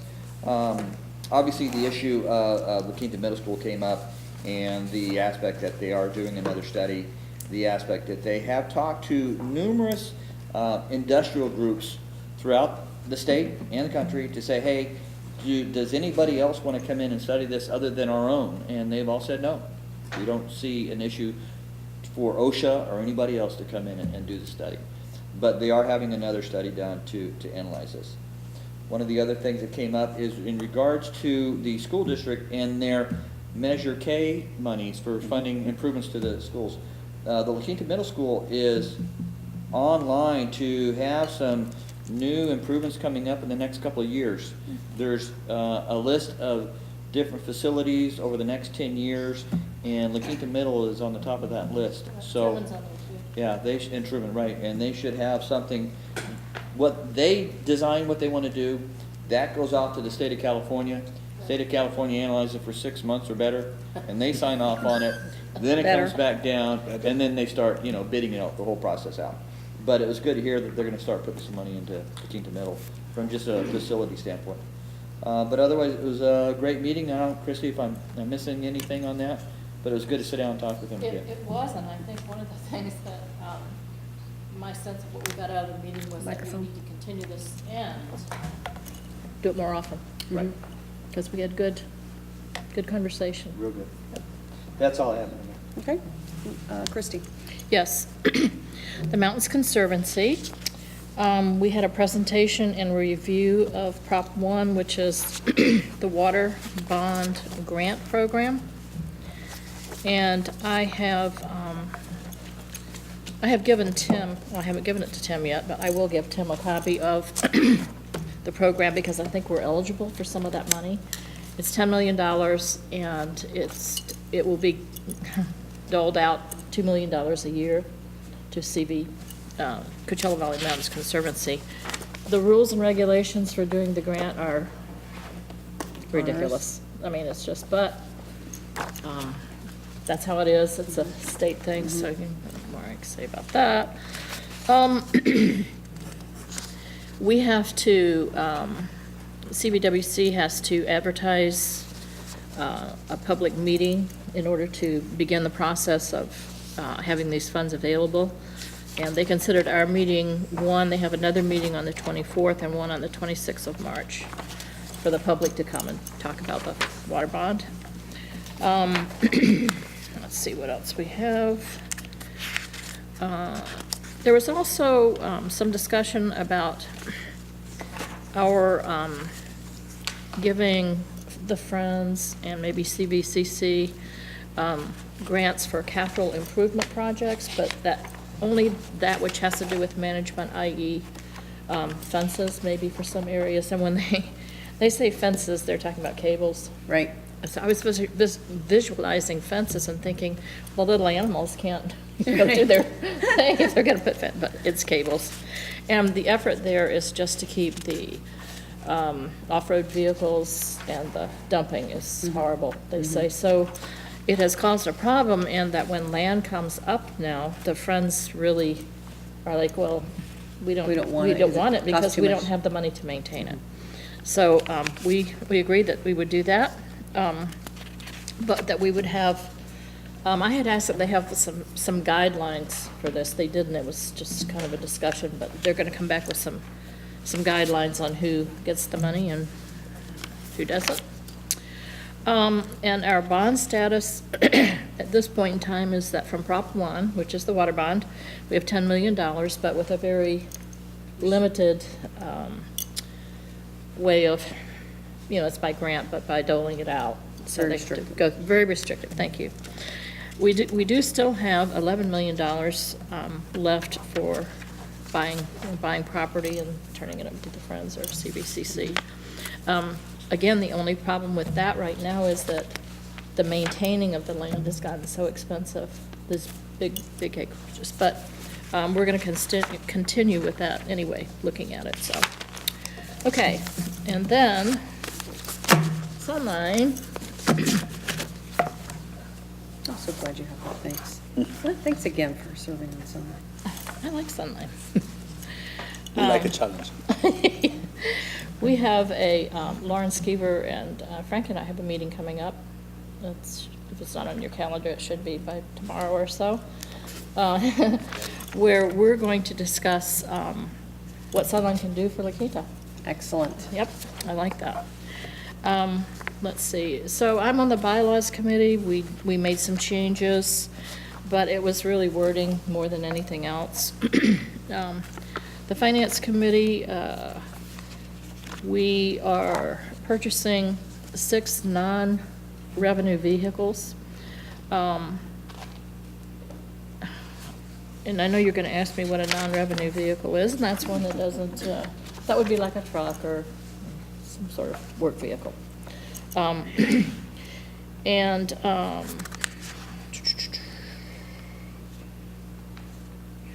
we also executed an agreement with a video technology company to add 27 buses to the video cameras in the buses.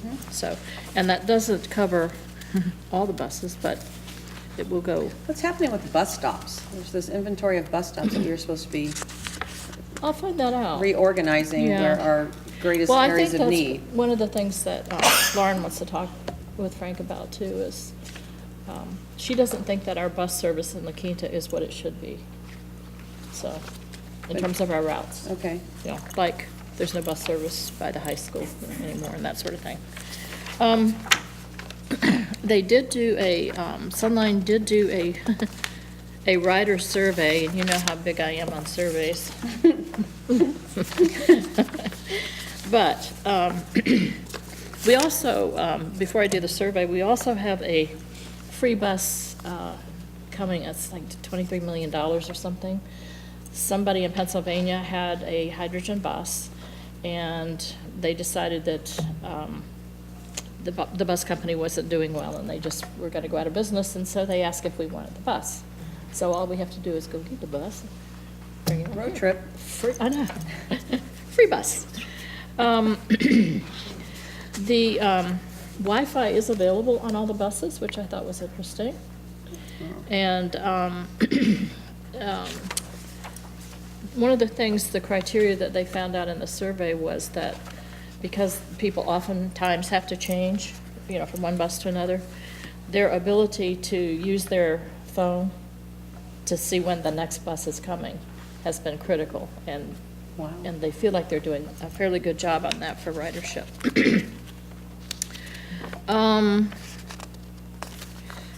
They did find out in the survey too that half the riders complete their trip with no transfers. The age of the riders is about 45 years old as an average. And one of the things that that the survey brought up was that 35% of the people who ride the buses do that to get to work. And that's a pretty big number. So 16% use it for shopping and 14% for school, colleges or schools. So why do people use public transportation? 66% is because they have no car, 18% is because they can't drive. So they're very, I guess what this was saying is those folks, the riders, are very dependent upon schedule and having a bus and so forth and so on. Okay, and then the last part of this survey, which I thought was pretty neat, was that 94% of those surveyed said that Sunline either exceeds or meets their expectations. Good. And when Lauren is going for grants, this should be very helpful information. We do have, Sunline does have $3 million right now in a federal grant. The monies have been okayed, but for some reason, they aren't forthcoming. So we're gonna have to go into reserves till the money gets here. And then, yeah, and play that game back and forth. So that was it. I find Sunline very, very interesting, and it's if we can do anything to improve for our citizens in La Quinta. All right, that's it. Get 'em here. Thank you. Robert? So let me see here. CVIP will meet here tomorrow morning, so here in La Quinta, so I'll have to report something next time. The Civic Center Art Purchase Committee went out during the art festival. What an incredible festival we had. The incredible dynamic committee was composed by myself, Councilmember Peña, Commissioner Paula Simmons, Commissioner Heather Engel, and then we had Angela, Lisa, and of course Edie that kept us on track. And we rocked it, as I promised we will. We did purchase from two artists. One, Daryl Driver, a new exhibitor at the show, a new artist, and Dennis Nagatani that lives most of the year in La Quinta, or a good part of the year in La Quinta. One is a very abstract piece for the study room. It's incredible. It's really beautiful. And then with Daryl Driver, he has all these whimsical pieces of art that he does, and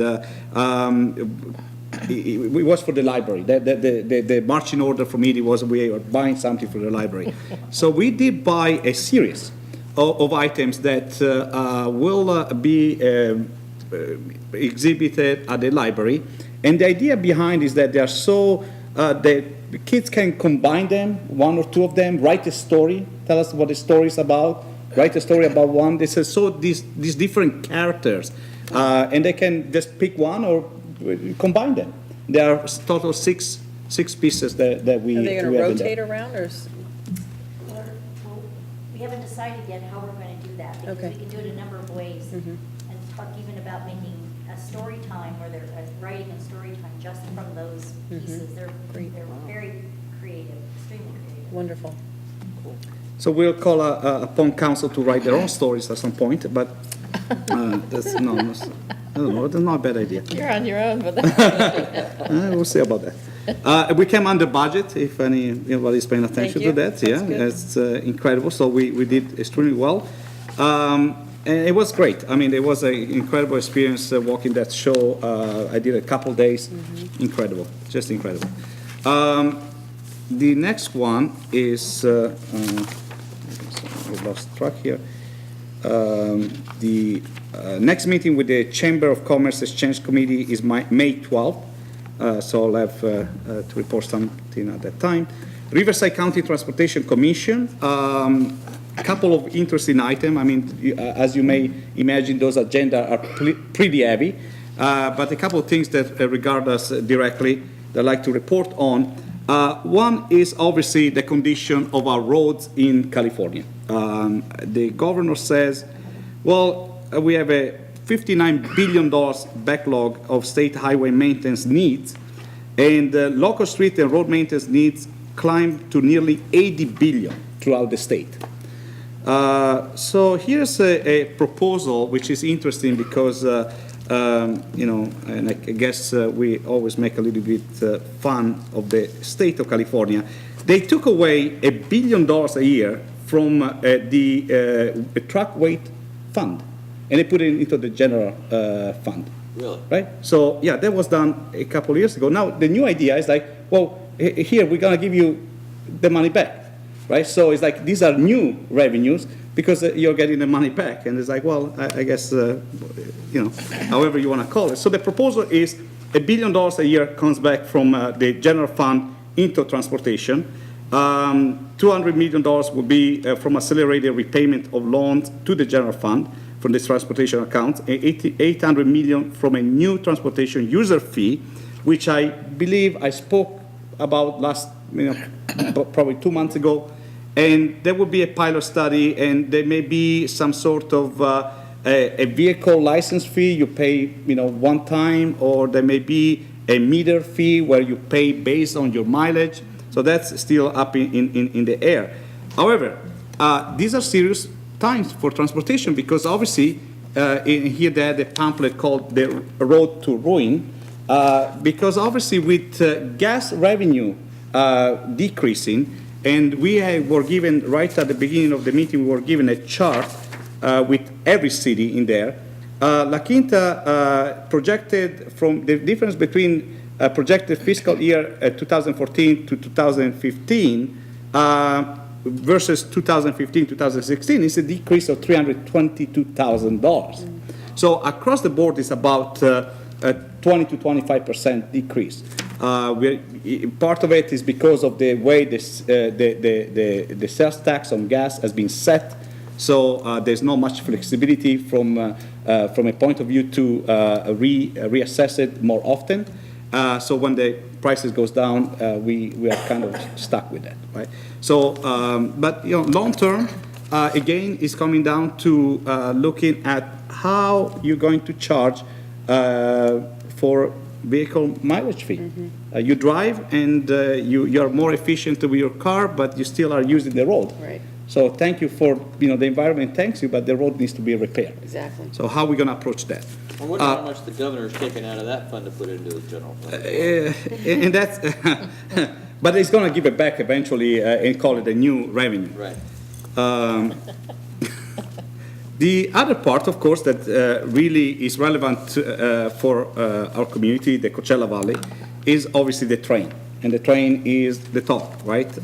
We have a timeline that speak about here is 7 years timeline, and we are in year 2. And the first deliverable was actually the purpose and need, and they delivered the purpose and need to be the fundamental guideline why this project has to be taken over to at the federal level. And one of the questions was, why Amtrak and no Metrolink? Do you know the answer? Okay. The railroad is owned by Union Pacific, which is a private entity. Amtrak has the right to ride on private entity rails. So why Metrolink doesn't. So that's why it's the shortest way to get engaged with this project. So that was something I learned. And it was interesting to learn. A collaboration with the CVB is obviously why do we need the rail? Well, visitors will use the rail. From the ultimate goal is to have a Union station in downtown LA to India. That would be the desirable outcome. Supervisor Benoit made a comment, yeah, that's great, but even if we can get in the interim to go from Indio to the Metrolink station in Riverside, would be already a great, huge improvement. So let's also look at that, which everybody seemed to agree. Of course, some of the comments that came in from the various commissioners was like, we need to look, obviously, if we keep widening the 10, first of all, do we even have the space to keep widening? And what is the cost? And wouldn't it be the cost-benefit analysis again? Would be better to put the money on the train rather than trying to widen the 10 freeway. So obviously, it's a long-term process. There were 2 community events where the RCTC invited the input from the community. One was in Bannings and one was here at the CVAC. And they got quite a bit of participation. There is a website where people can go and look at the various aspects of the project. It's called cvrailproject.info, I-N-F-O. So I think that would be interesting for people to keep up to date with this. So we are in year 1. Obviously, there is some talk about where the stations will be. Of course, the cities that are closer to the rail all would like to see at least one station, right, which makes it impossible. So this is actually, again, I truly enjoy the commission, as you do with, it's a challenge. And transportation. It's transportation, and it's talking about being part of economic development. You got to have those infrastructure. You got to find a way to bring people down here. And when you have a new group of people, calling millennium, calling whatever you want, they say, I don't like to drive, you better pay attention. They're going to find a way to come down, and in particular, the way, while I was there and listening to some of the conversation, the CV link eventually, when that will come online, and the rail will probably come shortly thereafter, this is a great opportunity for people to just travel from LA and get on a bike and, Well, I was come going down to to say, La Quinta. are we going to combine the train and the CV Link and have spurs that go from train stations to? Well, I think that will need to be part of the conversation. Connectivity. What is interesting that right now, obviously, CVB is doing a survey, right? And RCTC said, well, part of your survey, would you ask about would they use the train? So we also keep, piling up why we need to do this project. And I thought that was a great way to, not duplicating efforts Right. and having back something that is within that specifically tourism. Of course, as part of the purpose and need of statement, there is the fact that we are locked out by mountains. There's only one access point, right? And if the 10 freeway shuts down, you don't have any other ways to get around it. And also the need of the population. It says here, over 40% of the valley population, a poverty rate exceeding 14%. So it comes down again, dependence on transportation, how are you gonna, fill that gap in? So a lot of agency involved, as you can imagine, federal agency as well as state agencies, and the attempt, of course, to appropriate the money to make this project happen. So I'm excited about it. I understand 7 years is a long time, but if we don't start now and we wait 7 years, it's going to still be 7 years. So now it's 14. So that's all. That's the report. I have my first Coachella Valley Water District Policy Committee meeting on Thursday. First time I've heard that exists. CVAG on Friday, or no, I'm sorry, CVB is on Friday. We'll be approving or proposed to approve the JPA agreement. And then my CVAGs don't meet until April. So I'm good to go there. With that, we'll move on to departmental reports. City Manager, I'd like a briefing on the Silver Rock monthly update, which is outstanding, by the way. Okay. Basically, what we've included in the packet is a overall schedule as included in the disposition, or the, whatever we call the agreement these days, the purchase, sale, and development agreement, excuse me. But also then included in there some specific timelines. At the current time, the development entity is on track in terms of what they're doing with their planning activities relating to the pre-planning and pre-development work they need to have underway. And they're within the time frames of the schedule itself. There has been word on the street about, well, geez, do they have funding or not? And what's the status of their funding? We have bi-weekly calls that I'm involved with to go through where they're at in terms of, at this point, they're funding a lot of the activities that they have underway in terms of the base mapping, in terms of working with the hotel operator on potential golf round management, working with RBF, who they're getting a contract with to start looking at drainage issues and how to deal with drainage off the mountain, as well as working with our staff and Palmer Design Group as to how the existing Arnold Palmer Classic course would be reconfigured to accommodate the hotel, moving the drainage irrigation lakes, and the like.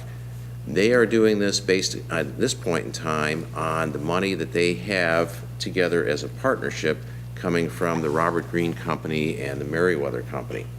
They're also moving forward to secure a pre-development lender. When we move forward with this transaction, they had a specific lender in tow. That lender is having some challenges because they want to have rights to the property. And they cannot get those rights to the property until they show they have financing in place and they're ready to start developing the $50 million of master site infrastructure. So at this time, they told me they have exchanged term sheets with two lending entities. One's a high net worth entity and another is a real estate investment trust. And at this point, they're trying to work out terms because certainly money that is unsecured by real property comes at a cost. And today's cost is basically 1.5 times the amount that's being lent. So with all that said, at this point, they are in conformance with the agreement, and we are keeping daily conversations with them as well as these bi-weekly conversations. It turned out that the last meeting we had, the conference call we had, Councilmember Ratty was in the office, And so instead of adjourning our meeting and going elsewhere, I said, let's just have you hear what they have to say, and so we were all there together on the conference call. So that's where we are at this point in time. And our next biweekly call is scheduled for this Friday. We do them every other Friday at 9 in the morning. Good. Thank you, Rick. Thank you, Frank. City Attorney? Nothing to report, Madam Mayor. Okay. City Clerk? And anything from staff? Tustin? I'd like to talk about the dogs and the dog bites. Well, our staff and staff at Silver Rock are working on putting together a 10-year anniversary party. This March celebrates 10 years that the Arnold Palmer course has been open over at Silver Rock. So we've scheduled it for the 27th of this month from 6 to 9 at Silver Rock. And we did that because this has been a pretty busy month for events. We had 3 this last Saturday. We have 3 this coming Saturday. So we wanted to give some space and give people a chance to recover to make it to this event.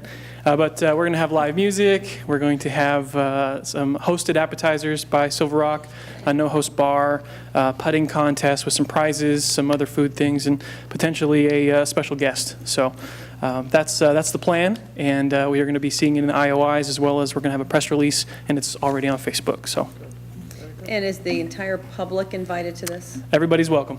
The public, everybody is welcome. So And do we have traffic control plans in the event we have enormous? we're going to work. backup? We're going to work on that with the police department. Kidding. All right. Look forward to it. Community development, responding to and addressing dog bites. I'm not sure if the rest of you read this, but I'm in favor of giving less direction to proceed with the prohibiting of bad dogs coming into our city. Absolutely.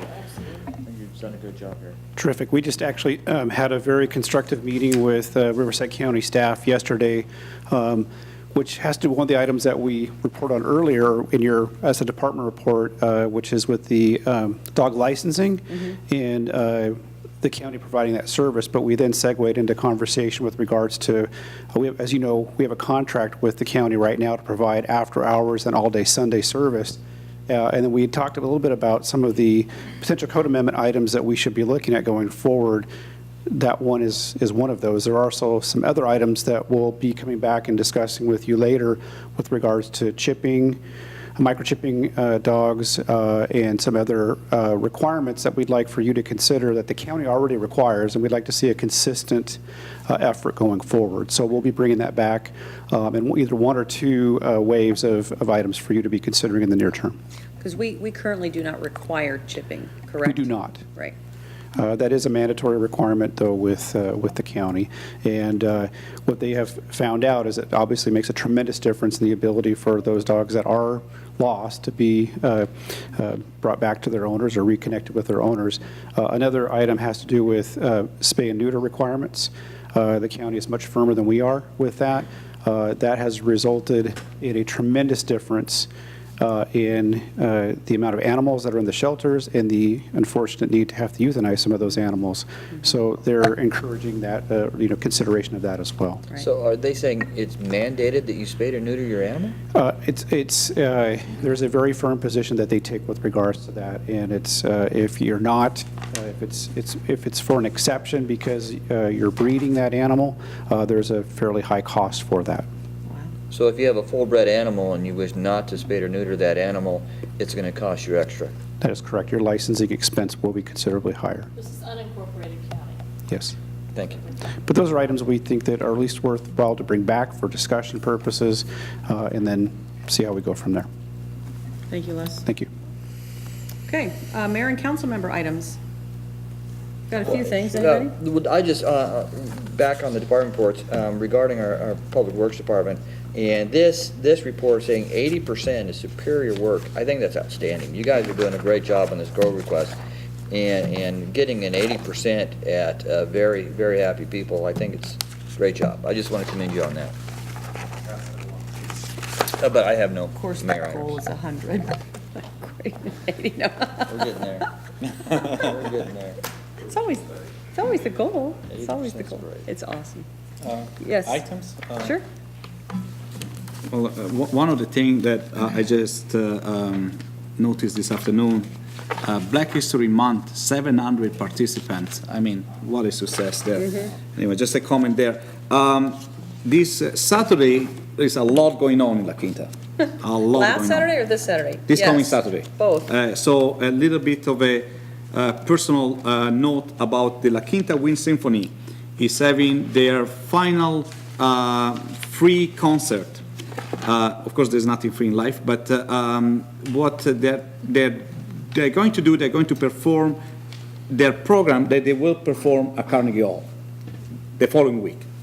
We are asking everyone to come out. It's going to be at the Civic Park next to the library where the 9/11 Memorial is and where the old campaign started. And they will perform, and everybody brings their own blankets, chair, whatever else.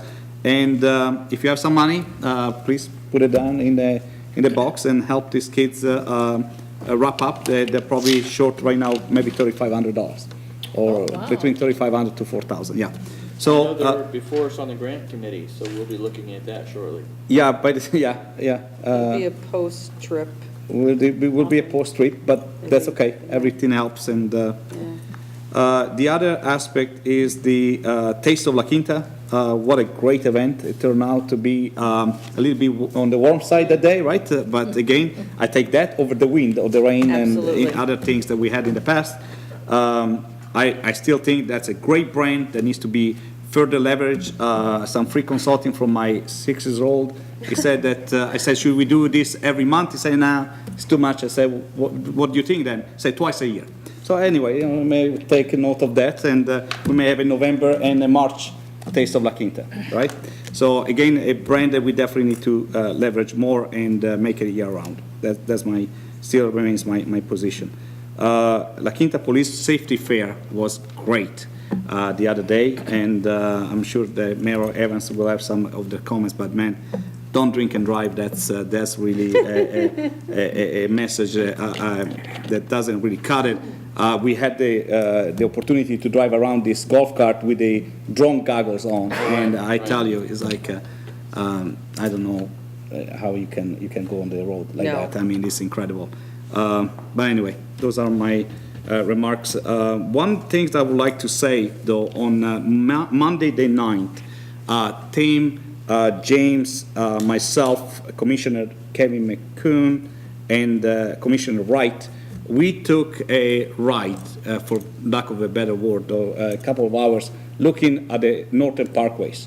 Again, very constructive in the sense that there was a lot of expertise there between the two of them. They have 60-plus years of expertise in, I mean, I know a plant is red and blue and then one has the flowers. No, but knowing names and why you shouldn't do certain things and how we can replace moving forward from a point of view of pruning, from a point of view of water, from a point of view of maintenance, right? So if we go in and we redo the parkways, then we have to look long-term.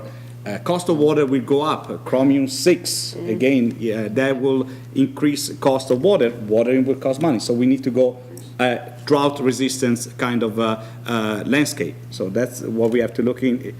The frosting is an issue. So, when they die, they don't come back correctly. So any plant like that, they should be removed and never replaced with the same. So at one point, whoever created the landscape at the time, they did the best they could with what they knew, and but conditions have changed. And the more oases look, right now it seems like the 15 feet apart is becoming the norm, even in other cities, with more of a cluster or oasis at the entrances where people are slowing down. People are not going to notice what type of flowers is planted there at 60, 70 miles an hour, whatever they drive these days, because we know that it's not 50. So I think it was very constructive. I believe Tim, presented some thoughts very much in line with what we discussed. And if you may want to add something, Tim, this is obviously of importance to many, many folks. I would agree with Councilmember Ratty that it was very valuable to get Kevin's expertise out there with James Lindsay, our maintenance manager, at the same time, and we could talk about, and Robert, Bob Wright, excuse me, also was there. And so we came up with some ideas. Of course, we got the demonstration project going on Avenue 52. We're going to be opening bids here shortly, and I think awarding on the 7th. And so we'll have that to look at in terms of an oasis type of planting and see how that, if everybody likes that look. I think what we were looking at doing is maybe coming back with a similar demonstration project for North La Quintas to get those people on board as well. So that was, I think it was very valuable morning, and in other words, a prototype of what it will look in one of the northern parkways, and then take it from there, and then it can be plotted out in a timeline over a period of whatever amount of years we can do it. And again, if we have more revenues, we can accelerate. Right, that's it. Again, I think that we mentioned the art festival, and look forward to hearing from Christy Salamoni on sales and how they did. But what I noticed was new artists and a lot of attendees that had not been to our Gem of the Desert. And I think that's where more and more times in I'm out in restaurants and things that you're meeting people that have never been here and are just completely amazed at everything that we have to offer, and how do we maximize that and continue it. With tennis, same way. You know, it's interesting, on tennis, we have 9 days of festival, and unless I commend you again for all the work that you do with Golden Voice and Indio on making those 9 days happen, because you've got 2 weeks of tennis, and Washington is awful to commute. To be avoided. From the freeway all the way down, and it's funny how you just don't get, I mean, granted, that's not really in our limits, except for where Del Laura is, but nonetheless, that's much more of a traffic impediment than I think our 9 days is, because once people get there, they're staying there for the most part, you know, so keep up the good work. Taste of La Quinta again as well. Police Safety Fair. So nice job, guys. There was they partnered with the Desert Recreation District. I know the gentleman was here earlier, is probably hoping to get a little bit of comment, but they gave away 10 bikes to kids in need, and then we also gave them free helmets, and then taught them a little bit on how to ride the bikes in an obstacle course, which is great. You know, I was bummed only because Indio got media play on their safety fair. It was the first time they'd ever done it. Riverside Sheriff was actually represented there, and here they pretty much copied everything your team has been doing for years, and they had a little TV coverage. But nonetheless, it's all right. We like our neighboring cities, and at least it got kids out there. I think the fingerprinting was tremendous. Clearly, the beer goggles, which they had on their side, but they didn't empower their people to get into a golf cart. They were just walking a line. So search and rescue was out there, of course, and talked about already what a busy season it is with our out-of-towners that are not prepared and are hiking the trails. So just a good effort by all, and I know it's a ton of work, so please extend our appreciation to your staff and the work that's done there. We did a Reading Pals, Robert and I did a brief Reading Pals visit to the first school, which is on Adams and Miles. And basically, this is a wonderful thing that I didn't even know happens, and it's because of our library and historical society and the city and the Friends of the Library and the Arts Foundation. They create a book bag that's logoed as Reading Pals, and it's got like a mama quail and a couple baby Gamby quails, because a Gamby quail goes in there as well, the stuffed quail. And they deliver so many of these bags to the preschools, and then they rotate them. They have numbers on them, so they know which schools they go to, and then all the kids get to enjoy them, and then they rotate them. And there's anything from fun kids' books to stuff from the museum, stuff about the history of La Quinta, things that are artistic in nature because of Foundation. So it's, we're the only city that's doing it. And it was wonderful to just see the kids light up when you're encouraging them to read. And we didn't have to actually read to them, so it's a little less pressure to Janet Cookman. But that was a lot of fun. You told them a story about the importance of reading, about the, how creative they can be, and they were fascinated by it. Well, so silent. Gotta just get those kids. Yeah. And then we had our walk, and I see Helene in the audience. She joined us on our walk, and we had about a dozen people. No quorum, so it was Robert and I. So I know that we brought that up a little bit last month with John, saying that, trying to figure out how do we notice it, how do we show his absence. my intent from a walk in the beginning, when I became mayor, was to get out and combine exercise with interaction to the residents. Another avenue of getting to what people like to do and be able to talk with me or any of us. Yeah, right. So my feeling is I'm going to continue doing these, and if there is a concern over whether their meeting should be noticed or not, either we do a rotation, or you just don't go, or you do your own thing, or we figure out something. Because I'd also like to do a walk around Old Town and then hang at the coffee shop. And Marcy and Aaron at Old Town welcome us to be there as individual or as a whole. The more we're out there or- to talk to everybody, Yeah. the better. I think it's, I give you. Well, and again, That's great. you know, we'll be in the Wellness Center when it's 110 outside, and we'll do something interesting there, just to keep the activity part going. But I am sensitive to having to follow the rules of a notice meeting if many of us participate in having, you know, the perception of people being absent from meetings when they're really exercise combined feedback. But because of the Brown Act, we have to do that. So, I mean, I would hope we come up with a different solution, because it didn't really bother me that I couldn't do that right now until I saw it in writing. And then again, you're back to perception. So I think we should do some kind of rotation or something else, because nobody's going to be there 100% of the time except for you. for me, right. Yeah, so. I'll be glad to participate after April 15th. But Okay. if he has to be noticed in the minute, can we, again, it's perception, right? Yeah. Can we word it differently instead of absent? It I mean, looks like can- special can- meeting when can it's we- really- Well, yeah, can we call it something else instead of a special meeting? No, you're absent, you're unable to attend. Not required to Same attend. thing. Yeah, it's not really not required, it's It's- optional, it's optional optional. attendance. Let's put optional on Bill? top. Yeah, Bill? maybe I should Be- jump in, since Yeah, I know please. that I might have been the one who had Rewriting the law to here. make sure that whenever there is a three or more council members who are going to be at a location and there's the potential of discussing anything within the jurisdiction of the city, which can come up in these walks. Which is the purpose. That's why actually. you, right, that's why you'd Agree. want to make sure you notice it so that the public generally knows that it's happening.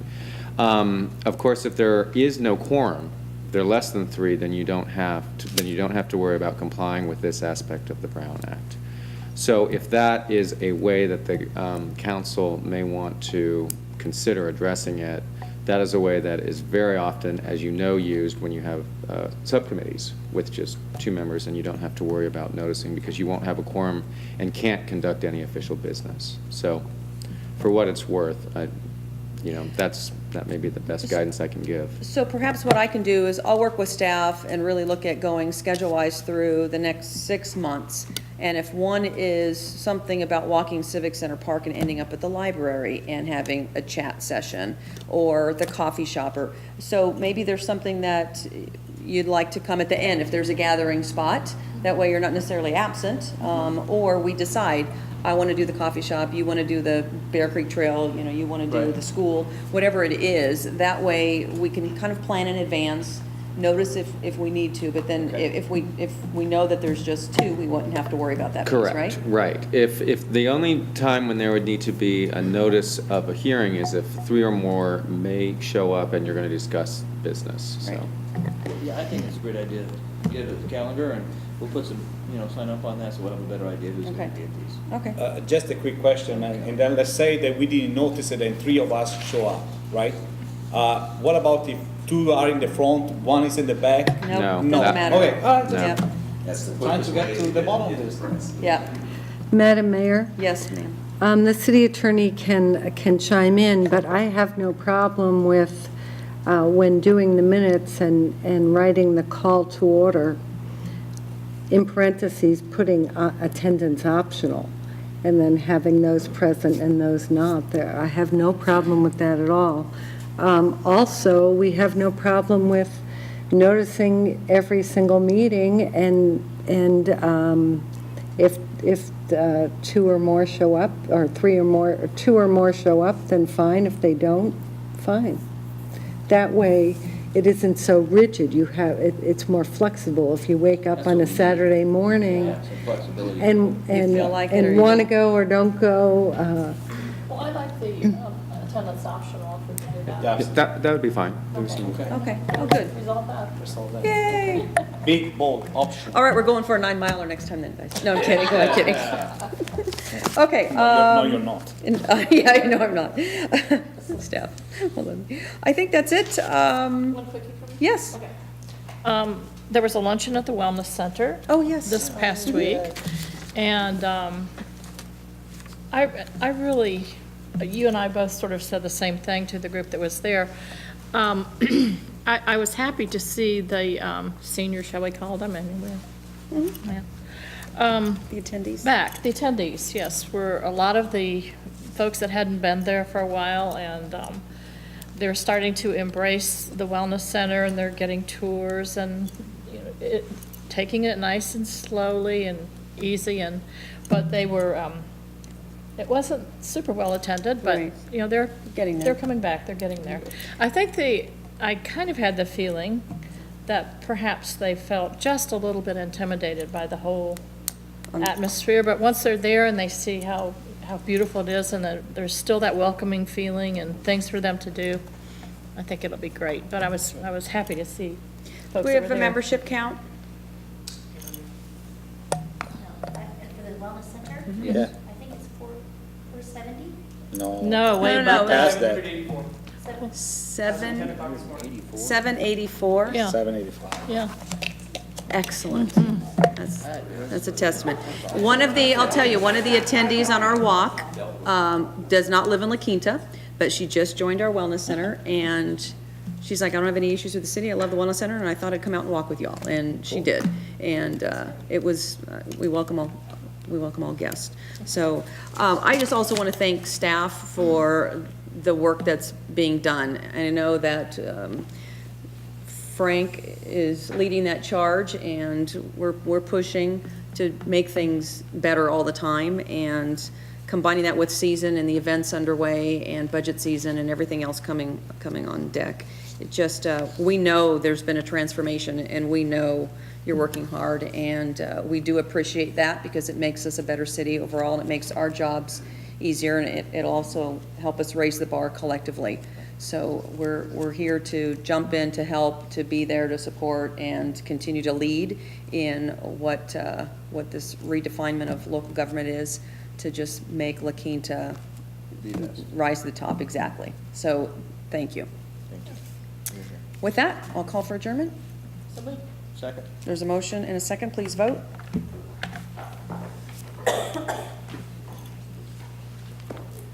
Motion passes unanimously, with Councilmember Pena being absent. Thank you. All right, everybody, have a great evening, and thank you for being here.